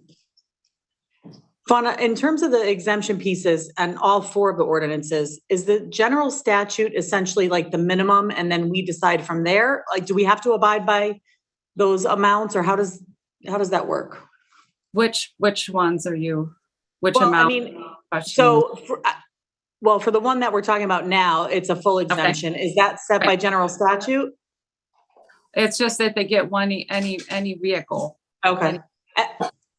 And then for like the other ones that we talked about, the 65 and the veterans ones, there's those amounts that are set by the state. Are those minimum amounts that we have to provide? And then we have that option to add those other amounts to them? Or could we choose not to do those amounts even? Not that I want to do that. I'm just asking for clarification. So the local options are a little more open. So you can choose. So even for the elderly homeowner tax credit, you can decide you don't even want to do the state limits. We could say, we want to do 10,000 above. You could say, I just want to do 50. I mean, I think we should try to keep it based off the state, and kind of so it adjusts yearly. But we could always say, we want to do 10,000 more than the state. But can you say you want to do less than the state? I'm just asking. I mean, those, I don't want to do that. I'm just saying, like, those are our minimums that we're starting at, and then it's up to us to do. Yeah, we already currently were doing a little less because we had left it at 45,000. The way we had worded it. Yeah. I mean, I think because they are local, we have a little more liberty to decide how we'd want to implement the programs. So that's, Yeah, no, I think I want to do more than what the minimum is. I just wanted to clarify that, we want to make sure we're at that and more. So. Right. Counselor Menke. Yeah, we could get an idea. How many people are currently using this exemption? Do you have an idea? Or maybe if Well, maybe if you get us a printout or a spreadsheet of how many are using each exemption of the four we're talking about, I think that'd be helpful. I think I gave you the other ones. I think the handicap modified ambulatory vehicle, we have about 40. I don't know I don't have the dollar amount of that. And of those 40, are they just utilizing the sections 1 and 2, or we're utilizing all 3, even though we hadn't adopted the third? Correct. We were doing all 3, even though we hadn't adopted it. Okay. And my other question is for clarification. If I have a vehicle modified to transport, say, an elderly parent, that means that vehicle is only to use for that purpose. Is that correct? That would have to be the main purpose. So it couldn't be like the main purpose, but yeah, once every month. I don't think that would really be the intent of law. That's what I'm assuming, but I just want to make that clear. Okay, Yeah. Thank you. You're welcome. So going back to what Counselor Camilla was saying earlier about the licensure, I did some research yesterday, just trying to find kind of what those restriction codes said.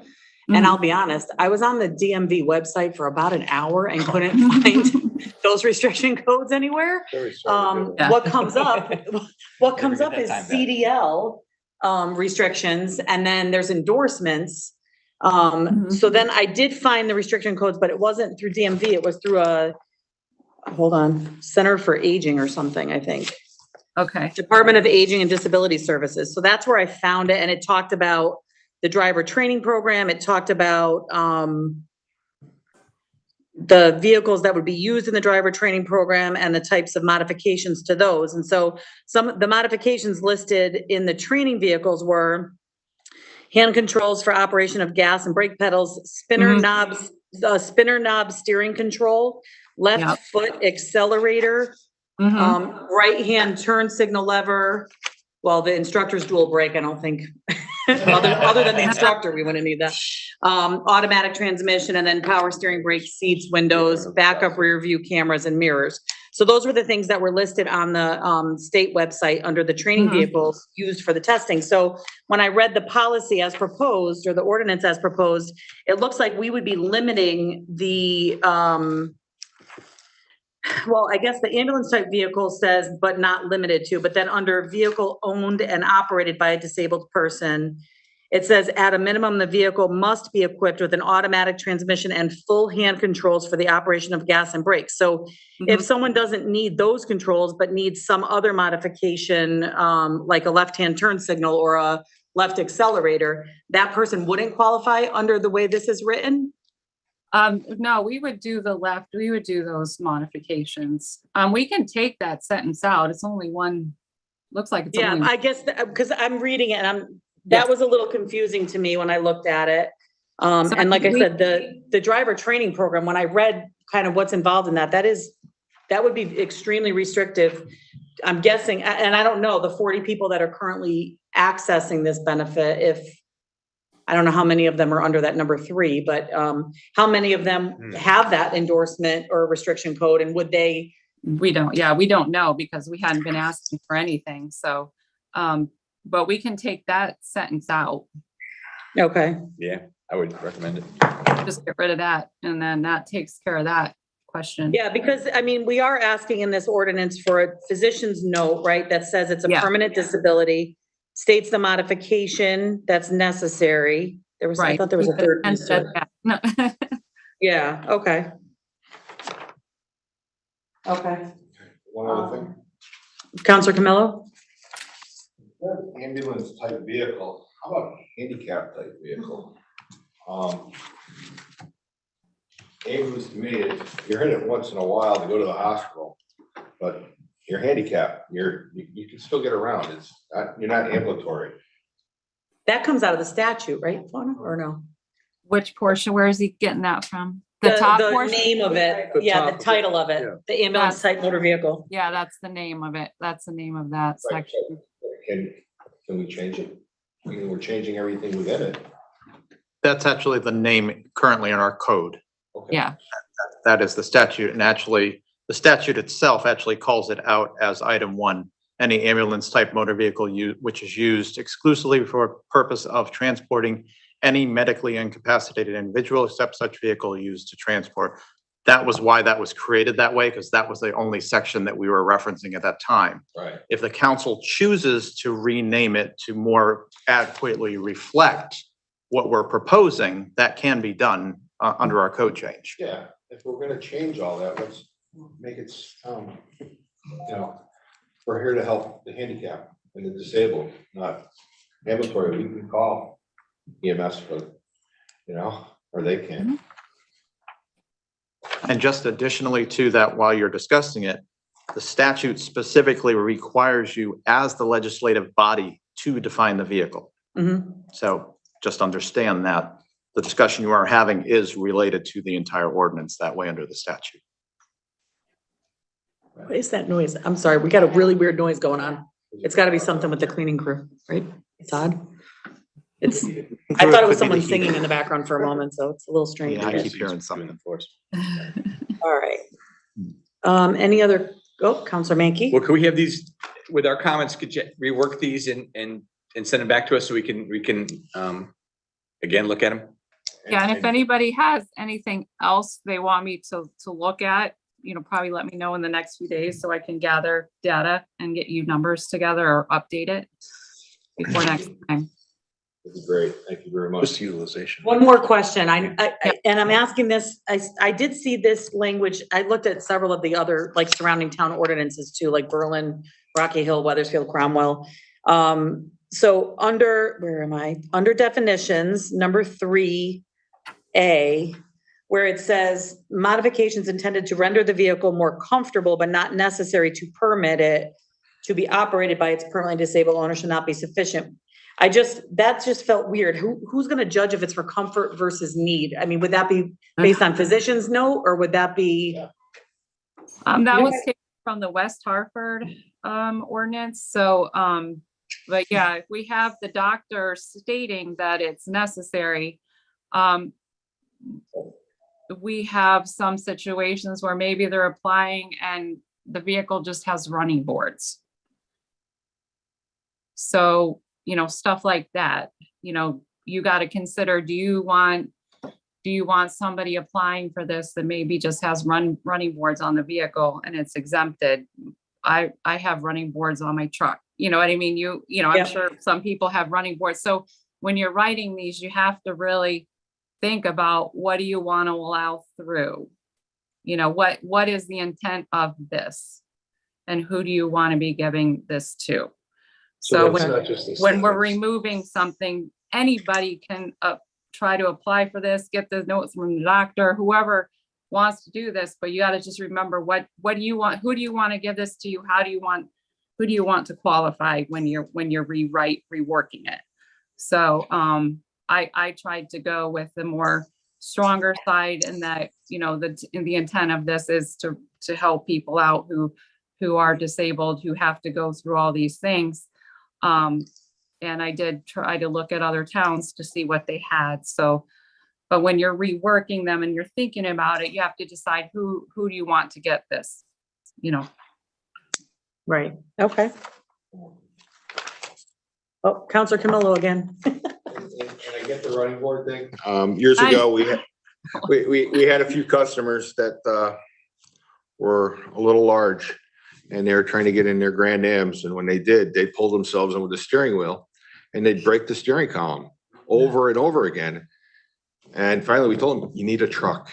You need a truck." And they got a Chevy Blazer, and we put running boards on it, and that was because of a health problem. So you said running boards. It's it's all how you're looking at it. Right. Yeah. So that's all. Well, and I guess if you're too short to get in, that's different than being permanently disabled and needing it. I know. Right? Oh, yeah. But if you're too short, you can get a little step ladder, I guess. My truck's so tall, I need the running boards to get in, but. Right. One more quick question. I noticed at the end of the application process, so it's going to require application annually.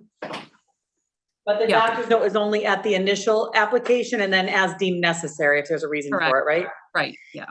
And then under number 6, I saw, and this is a, like, I guess, a legal questions. The information supplied with the application shall not be subject to the Freedom of Information Act and will not be released to the public. Are we able to say that in an ordinance versus like relying on FOI? James is shaking his head yes. Rapinski added that, so I will. So we're gonna defer to him on that one? Yeah. We did verify that information is not releasable because it is public information, not public information, and it's relative to the medical care of the individual. It's HIPAA. Kind of HIPAA, yeah. Got it. So nothing would be able to be released in terms of like how many people are on the program, what's it look like, or just the Numbers. medical Talking piece? about specific medical Got it. details that go along with the application itself. Yeah. And we have to talk about splitting that between the application. So the initial application is there, what they're requesting, the additional details come along with it. So it's Okay. separate from. Which makes sense in terms of the medical piece, but whenever I saw the FOI thing, I was like, I don't know if we have the right to say that based on FOI law. Okay. Anything Perfect. that's on the grant, so like the accounts and the number of exemptions that we give, that's public information. But Okay. Did you have your hand up again or was that full? I just took it down. Just making sure. I forget to take them down sometimes. Any other council comments or questions at this point? Yeah, just one other comment. I Yes. appreciate Councilor Camilla's comments on doing this the right way so we can help folks who are handicapped and disabled. Although I also appreciate comments about making sure there's some threshold so there aren't abuses of it, and it's finding that right balance. It's a fine Mhm. balance, Yeah. yeah. But if you're excellent, I appreciate your comments about that. All right, I think we're all set. Thank you, Ms. Eller. okay, you're welcome. Have a good night. You too. All right, we are on now to discussion of the proposed amendments to Commission on Aging membership.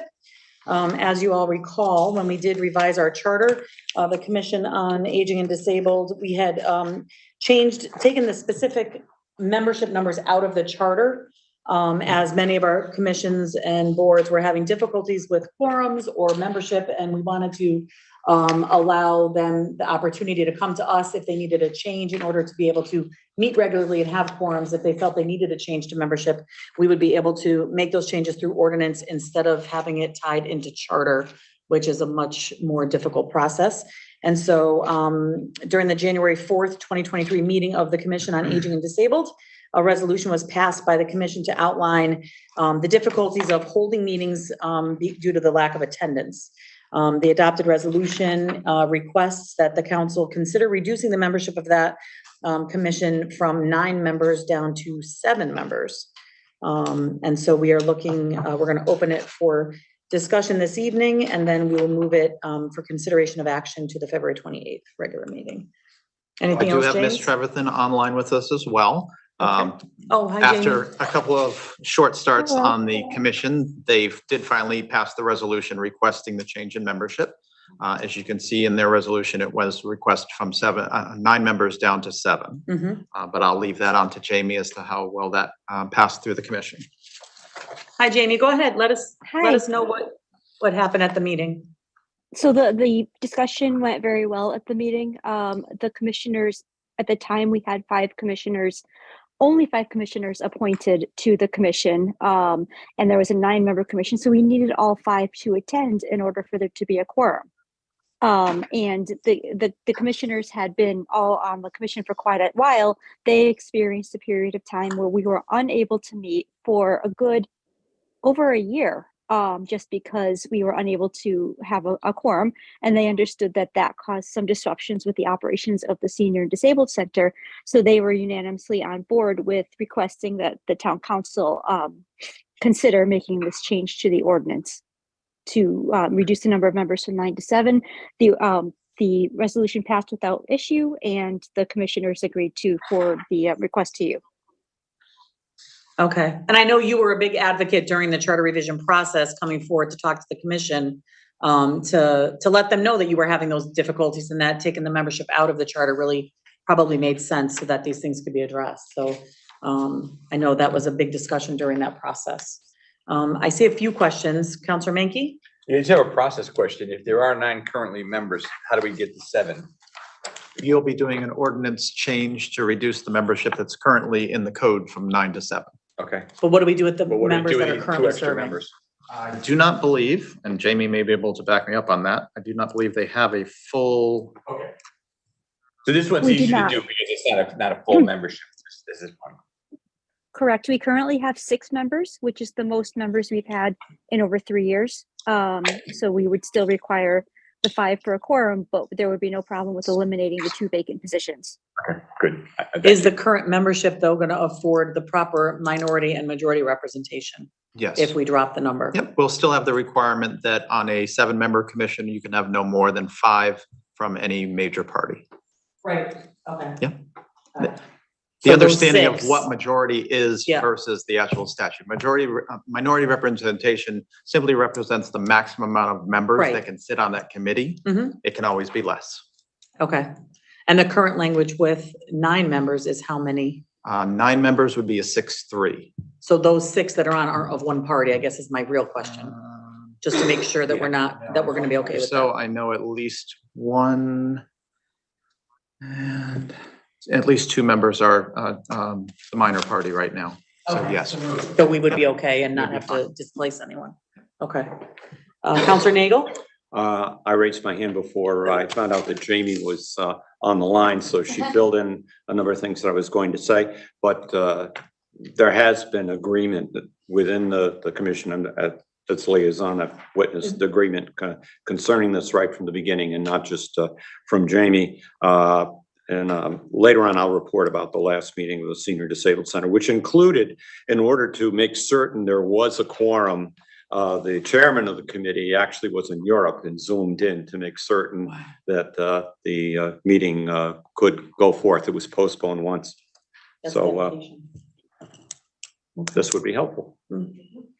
Counselor Page? Thanks, Mayor. So what's the quorum for a 7-member? 7-member would be 4 members. So Right stupid- now, it's 9 members, so 5. Stupid question. If they have 4, how do they to break a tie? It's just how it works. Okay.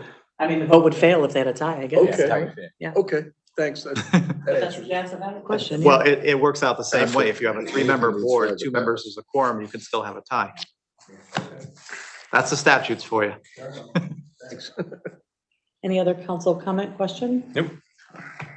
All right, Jamie, thank you. We'll go ahead and move this to our next agenda to consider taking action, okay? Thank you. Thank you. Now to Recreation Trails Grant Application 2023. Mr. Yes. Kravinsky. So we did apply for this grant end of 2021 for the 22 cycle. Unfortunately, we did not see any funding through that cycle. It has been increased in its funding this year, and we are going to apply for it again. Originally, and if you've looked in the packet that I supplied to you, you'll see the outline of the town that at the time, our former town planner, Renata Bertati, had indicated the different locations that they were looking to do, the walking trails themselves and the information on an historic area.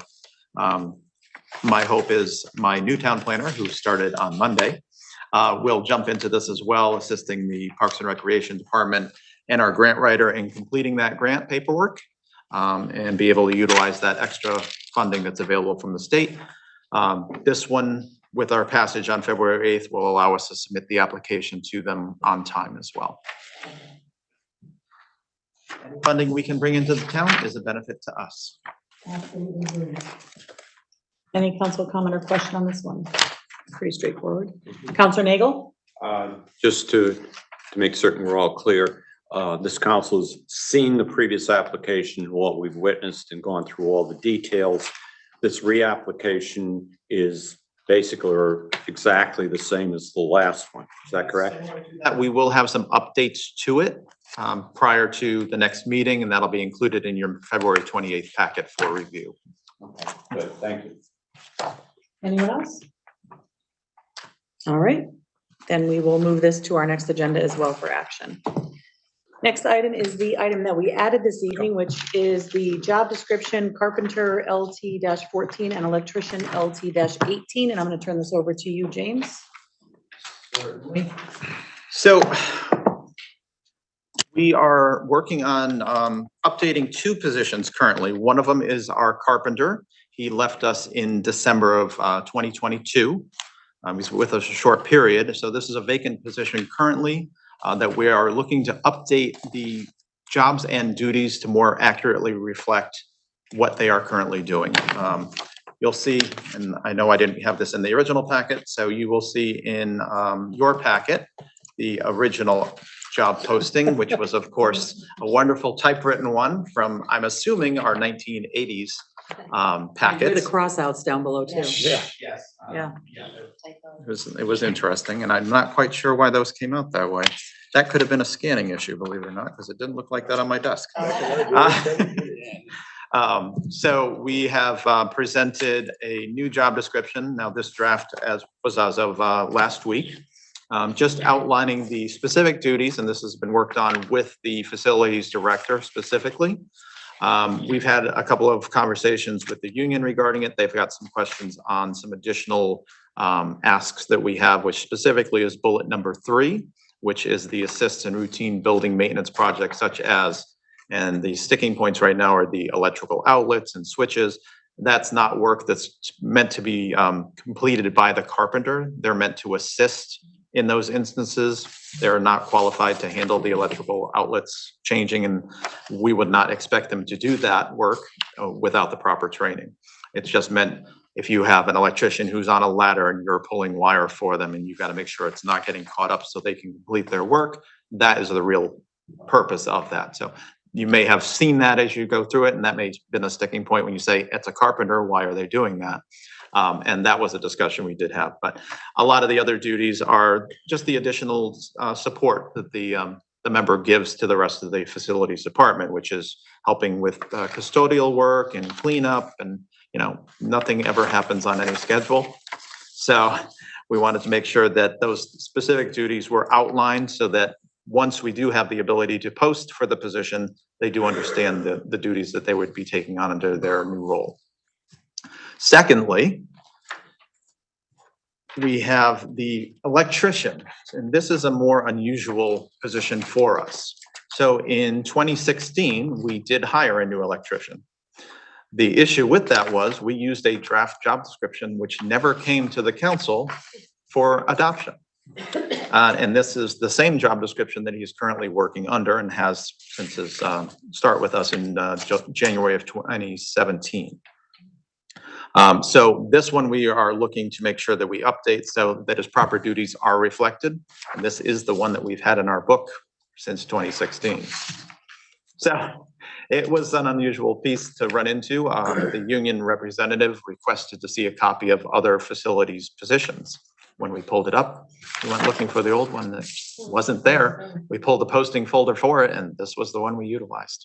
So we are going to be looking back through those posting folders that we've had in previous jobs just to confirm, because between 2012 and 2016, they did have an intern who was working on updating draft job descriptions. So we may see other ones that we're not aware of. So we'll be doing through a quick run through the entire personnel classification plan just to confirm they are all correct. Okay. So. Council Rada? Yeah, quick question, James. Certainly. Since the electrician job description is from 2016, I know, I'm sure you've reviewed it very carefully, but do you anticipate any additional revisions? On this one, I do not. Actually, he utilized this as a stepping off point for the carpenter position as well. Okay. So he was able to mirror those assisting duties on each of them. You'll actually notice that he actually had, where was it?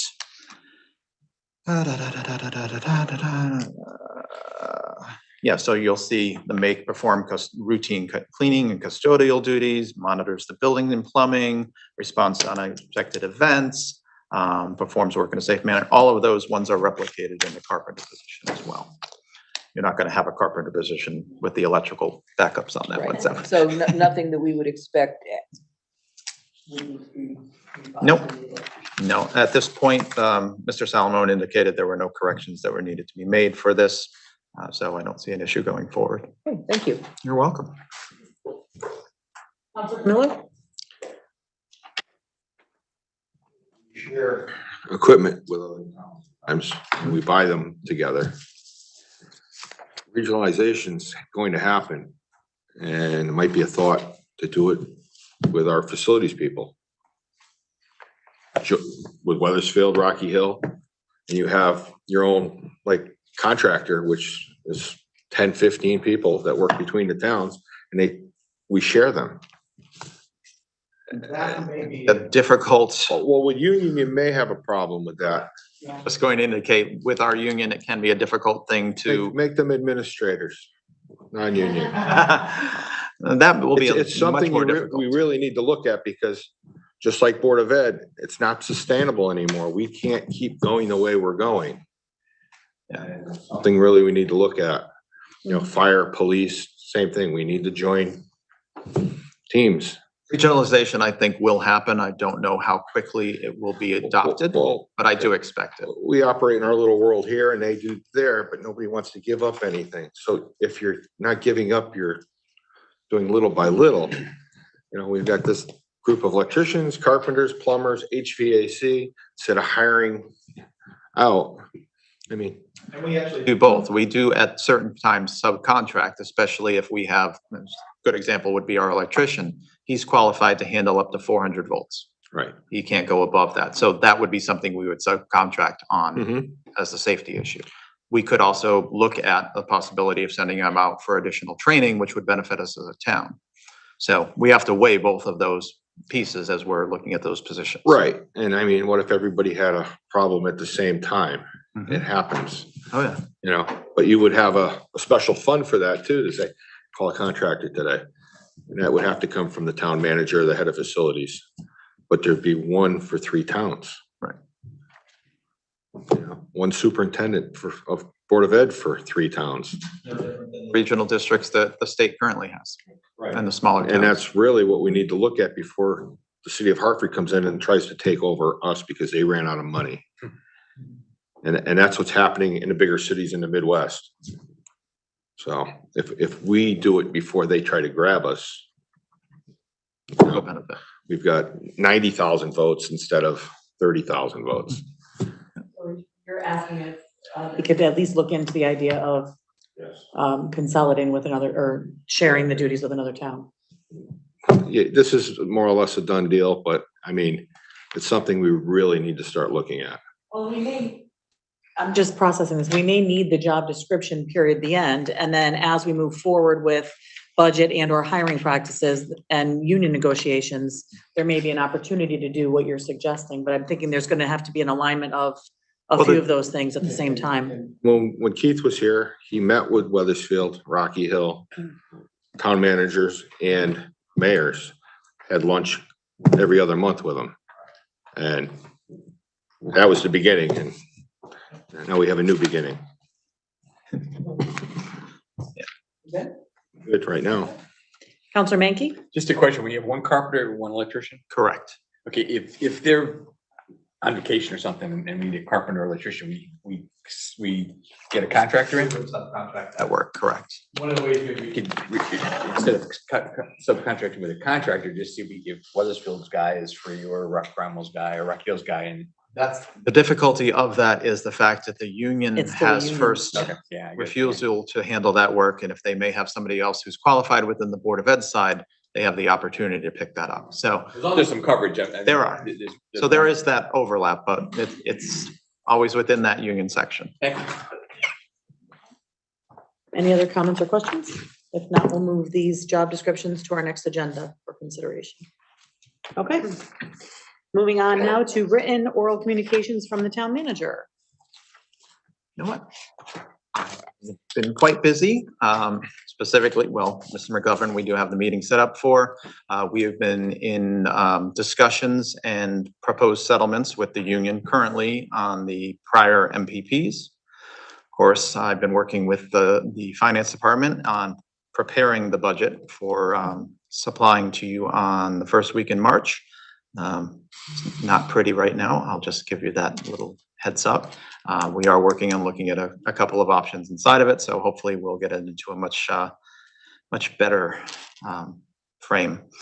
Beyond that, the new town planner started today, Monday. He did come back today, which was great. Only because we set up a meeting for him this morning as well, so he had to be here, but no. He is taking very well to the staff, jumping right in. So I look forward to working with him. I'm looking forward to introducing him to you next meeting as well. So it'll be a good time. I think that is all I have at the moment for you. Okay, great. Any comments or questions, counselors? Counselor Page? Thanks, Mayor. I know a meeting or two ago, I had asked about any update on the status of our pools, and I know there's potentially some state money on the table. I didn't know if there's any status report on that. So I can give you a little update on that one. So I've been having conversations with Mr. DeMayo. The original proposal placed the pool along Garfield Street, which would limit a lot of the parking availability on the campus here as well as to the park itself. In order to ensure that we would not have to move a location and lose that funding, because if we did move it and had bond funding in place, that would revert back to the state. Based upon those discussions, he went back to the architect. And if you're familiar with the park in general, the west side of the pond, there is a small little, what I'll call a niche. We actually utilize that area for the firing off of the fireworks during extravaganza each year. So we're looking at that as a proposed location. He's contacted the architect to determine if any holes were drilled to determine water levels in that area to make sure it would be a viable site. It is just about the same elevation as our current location. We just have to determine what the current stratus is for the water flow under that area. And he has been in contact, if that becomes the location, with the fire marshal to determine a possible new location or other proposals that we need to put into place for the fireworks to be placed as well. Because you do have to have a 300-foot radius, and depending on where we move those to, that could affect the main field area that we're used to utilizing that we can see directly across the street. So then if that were to take place, and it's a big if, because there's a lot of ifs and moving pieces, Right, a correct? lot. But then I should say maybe obviously, then the existing pool and structures associated with that would all be leveled, cleared out, and that would all be landscaped for a pretty approach to the pond. I know in his proposals, he's talked about an open air amphitheater and things of that type, but that area would be cleared. The existing bathhouse and the concession stand would be consolidated into one unit. Okay. So that's something, we actually had a discussion on that later this afternoon regarding that possible movement. He had sent through some mapping regarding that to me to review. So he'll be revising the language if he gets a confirmation from the architect so that we can supply that to the House Bonding Commission. Okay, great, thank you. And one other question, if I may. Go ahead. A separate topic, just the library roof. I think I understood, and you'll correct me if I'm wrong, Councilor Rada, you had mentioned, or someone had mentioned that the library, on occasion, the roof is still leaking. And I just wanted to get an update on that, see if have we finally fixed the library roof? Or are we still working on that? We are still working on that one. Still under repair. Yeah, they were still working on that one.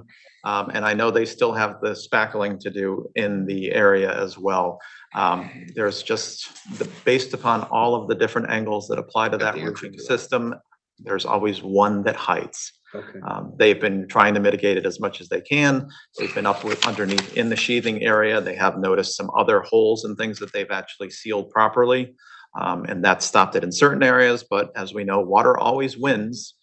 So it will find a way to get where it wants to go. So hopefully, I know Mr. Salamone is on vacation this week, but Mr. Kavacha is taking over for him while he's gone. So I will touch base with him in the morning for that, as well as the library director.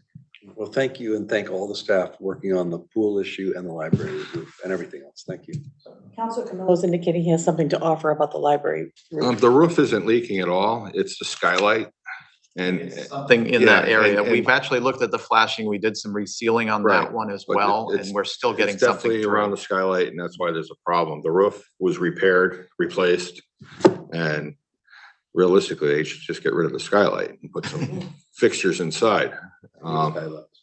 There's never a good, it looks great in the beginning, and then, you know, but, and then you were talking about the pool. Keith had somebody come in and inspect the pool and go through it, a contractor right here from town. And said that pool could be fixed.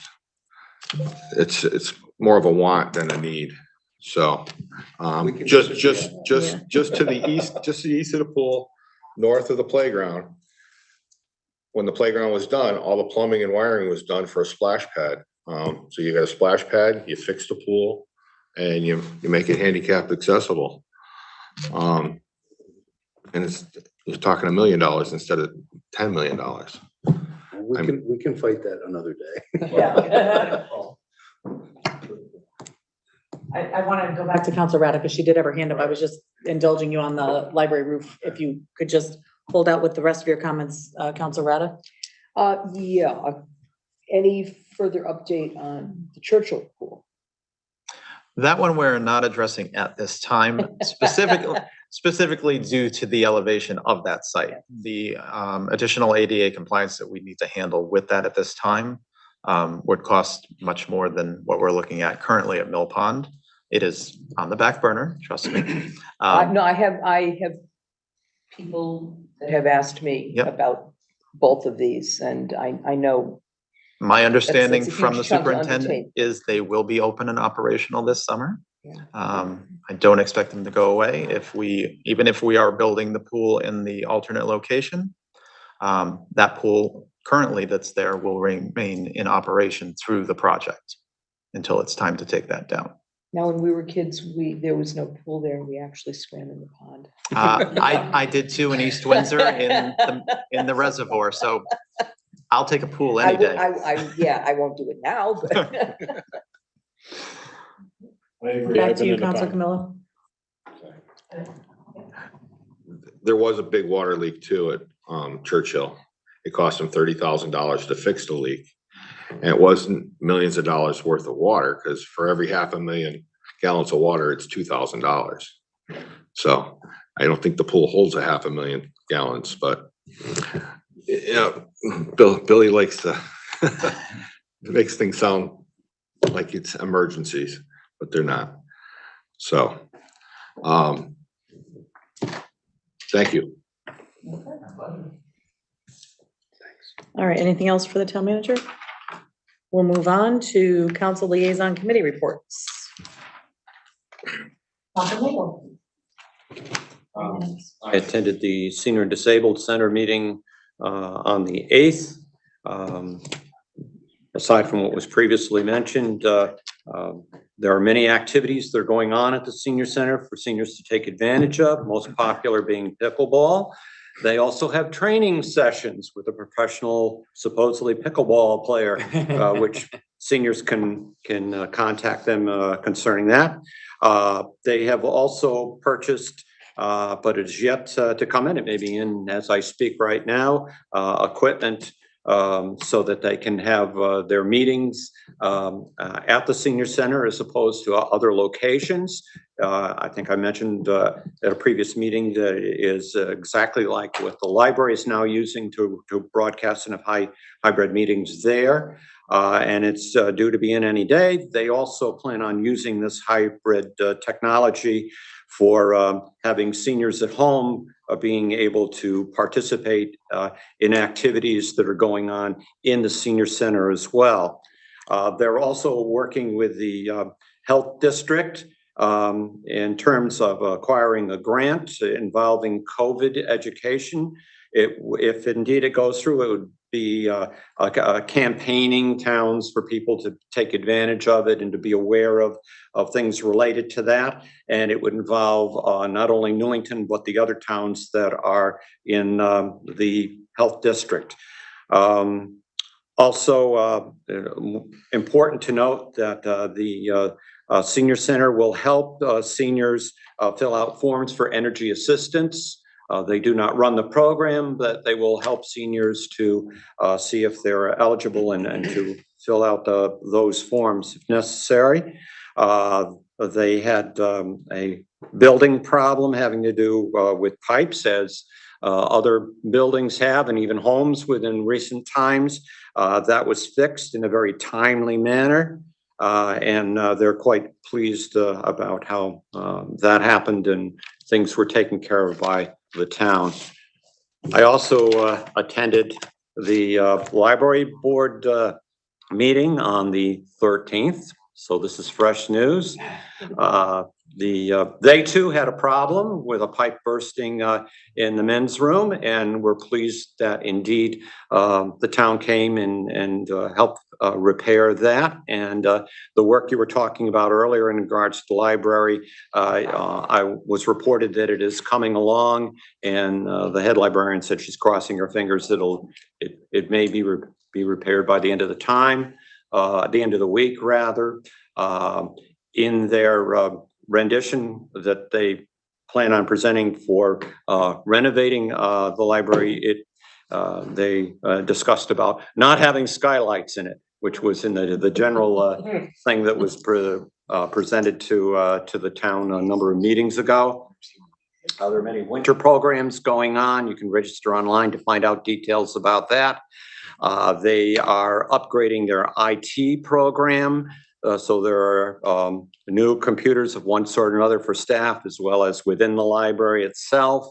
And with that too, they will be able to have more hybrid programs with the public than is happening right now. Something concerning hotspots and owning hotspots, don't ask me the details, but they plan on covering, the board passed funding the whole thing. Evidently monies were not in the future coming from the state. So until they find another way of doing that, the board, the library is funding that. Winterfest was a great success, even though they could only have fewer people within the library because of COVID.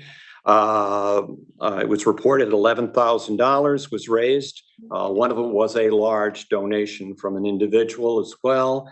March, there will be another book sale, so look forward to that. Someone who is moving to town from another location has donated a large collection of books that she had amassed from her when she had a bookstore in another part of the state. And it contains all kinds of things. They've been weeding through it, and whatever is appropriate will be in that collection. So it'll be more than what typically we have, which is quite good. Also, there was a discussion about they're having a teen manager librarian, which is it is a position, but it's not been funded for the last several years for one reason or another. And they do feel there is a need for it. And my understanding from listening to them that they have budgeted things so that that position, with our blessing at the appropriate time, can be filled without appreciably raising at all their budget for this year, which is essentially flat, which we'll find out later on. There are a couple positions still open on the library. They're Republican positions, so we're looking for people who would like to join the library board.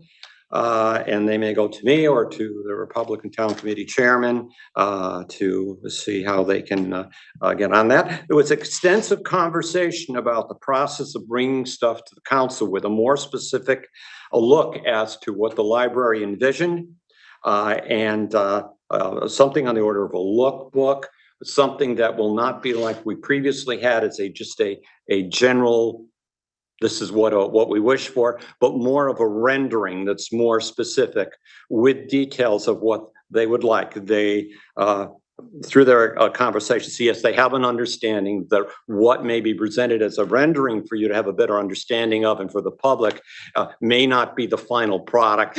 It goes through a process, as we all know from other renovations of one sort or another.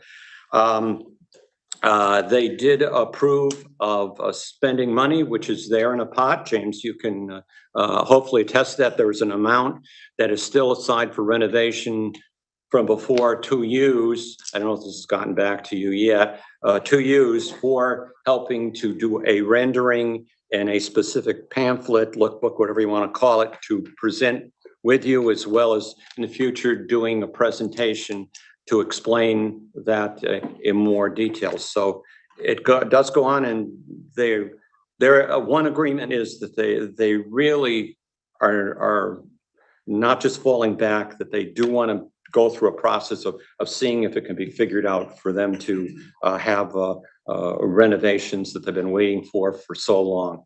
I'll leave it at that. Thank you. Counselor Mankey? I attended the fire commissioners meeting and just to report that good news is the fire truck, I think the ladder truck it's on its way here, or they did the final inspection anyway from wherever the heck Michigan. So they're driving here, maybe as we speak, and they'll be dedicating it as soon once they have to get outfitted with all the equipment on it.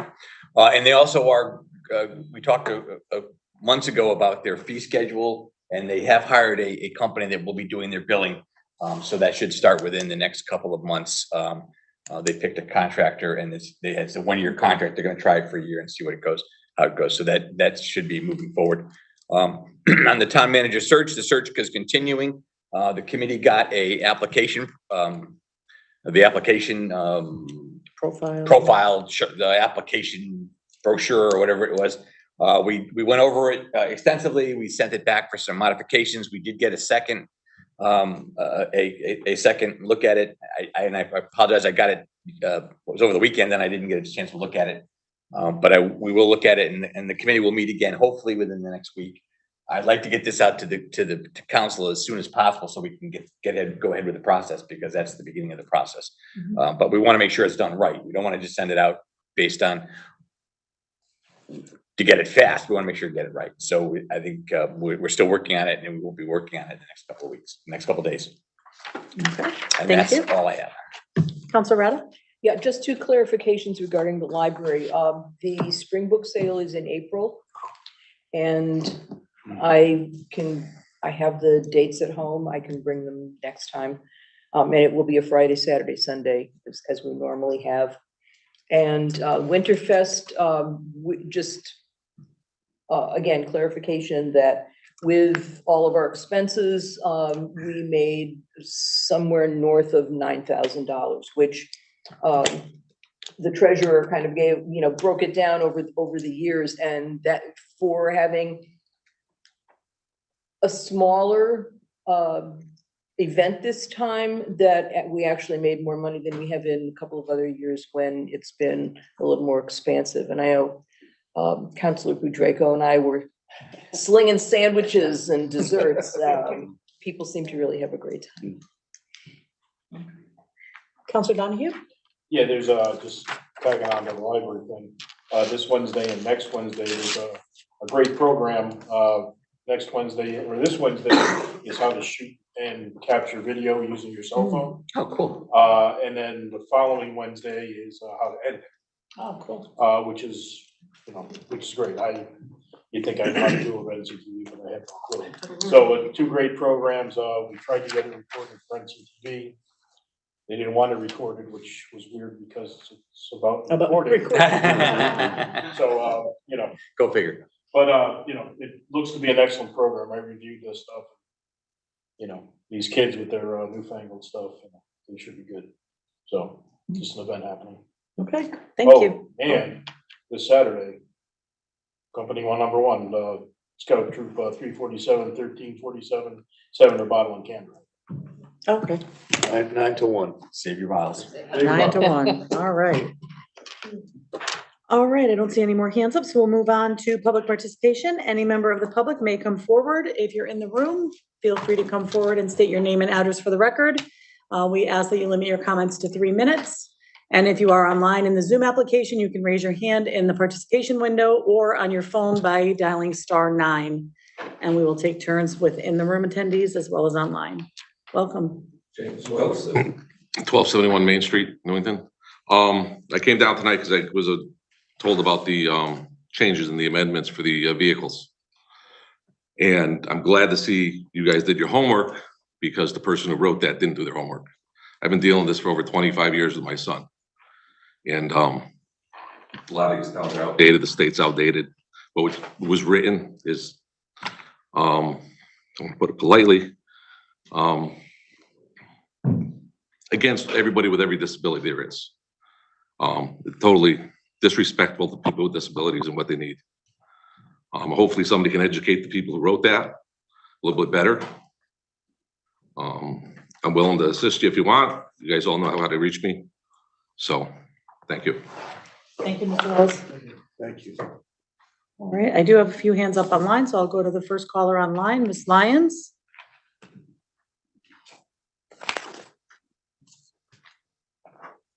Hi, Rose Lyons, 46 Elton Drive. As the recipient of the senior tax relief, both the local and the state program, I want to thank you for reviewing what the limits are and such, and I want to thank the assessor's office and the senior center staff for the help they are in filling out the form. It's very simple. It's just your name and general information and your income.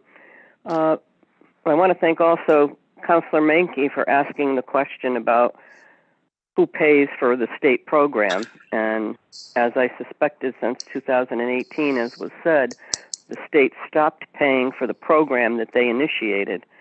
And I agree with Councilor Badraco with, I believe she suggested maybe you reach out to our legislators. It seems that there's some extra money in Hartford. Maybe they can take back the responsibility for that program. It's starting to be like the education unfunded mandates. I don't want to lose either benefit. I'm not bad-mouthing them, but just saying, you know, what's right is right. If you've got some extra, let's give it back to the towns. As for the pool situation, wants and needs, that's a big question when it comes to both of those pools. And I hope when it comes before either the building committee or the pool committee or our permanent municipal building committee, whichever it's going to end up with, that there's plenty of information being put out to the public, especially if it's going to go to referendum. If it's not, I guess we won't have much say in it. But I have heard for I don't know how many years now that Churchill Park is not going to be open, Mill Pond's not going to be open, and I get it because I know they're old and I know we need something new, but we don't need the Taj Mahal. So when and if this all comes to fruition, I hope that the information is put out there for the public to be able to see. And I thank you very much. It was nice spending Valentine's Day with you all. Hope you have a nice night. Take care. Thank you. Feel better, Ms. Lyons. Thank you. All right. Anyone else in the room that would like to come up?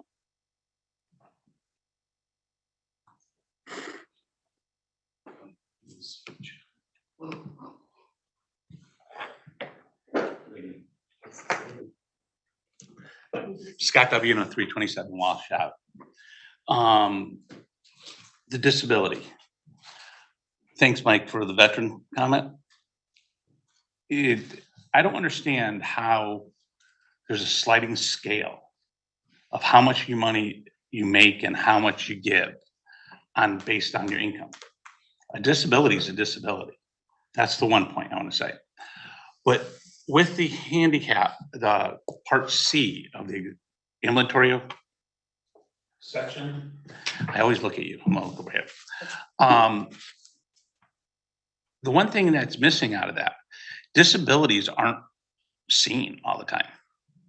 There are things in it, and the language has to be written, not only for the permanent disability, or that it has to be written to assist also. You know, if you're driving a car or doing something and you have pain, and you could limit that pain by that person driving, that should also be included in that ordinance. And you don't want to be real restrictive. I hear in Newington, you're open for business. Well, this ordinance, which how she wrote it was, we're closed for the disabilities of people. And it's unfair and it's really sad that you have an assessor that would bring that to the table. I've done all the research. I found more towns that are so less restrictive around, and one town that wasn't, and that's what she quoted. So when you look at that, it's not just a need. I agree there should be a doctor's note, but it also can be read to assist, and I'm losing track of the word. It's not always a physical seen disability. And that's gonna hurt. And it should be limited. I mean, I agree, limit it to like one vehicle, but make sure the wording is correct. It's not always what you see is the disability. And these two know it, right? Thanks, guys. Thank you. Thank you. We do have a hand up online. Hopefully it works this time. Mr. Fox? Hello.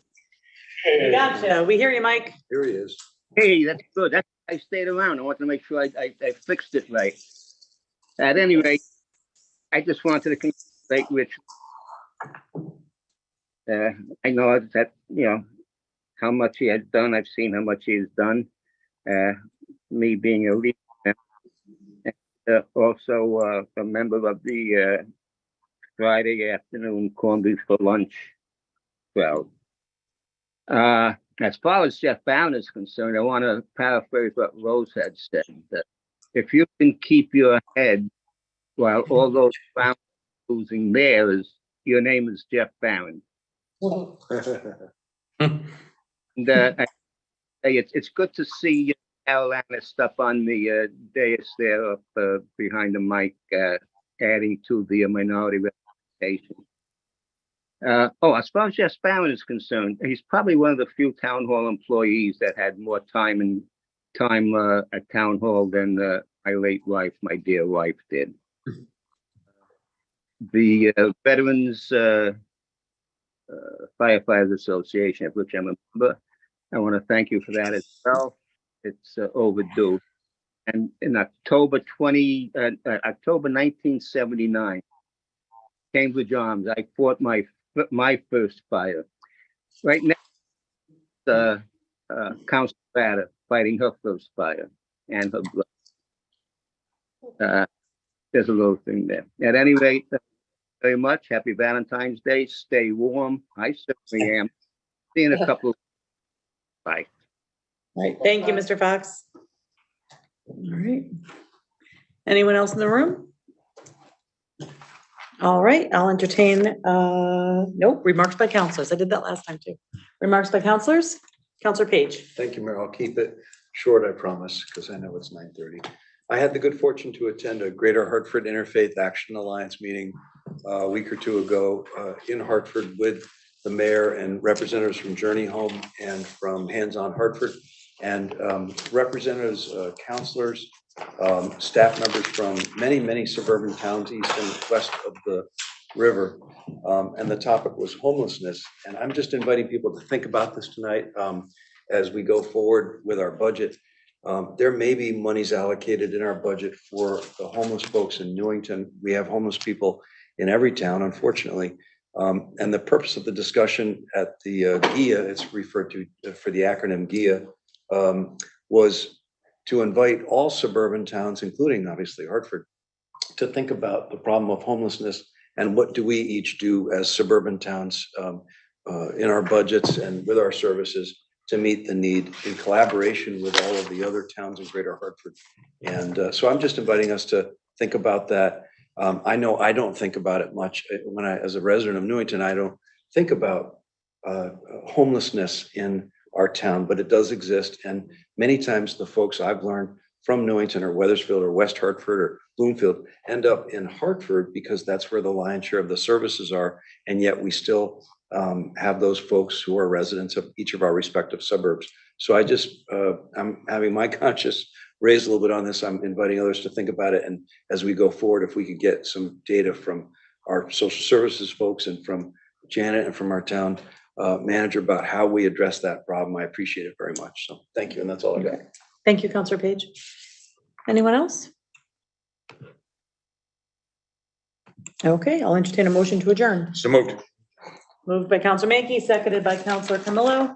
All those in favor, say aye. Aye. Any opposed? Happy Valentine's Day. We stand adjourned at 9:31 p.m. Happy Valentine's Day, everyone. Roses for everybody, but I just couldn't afford it.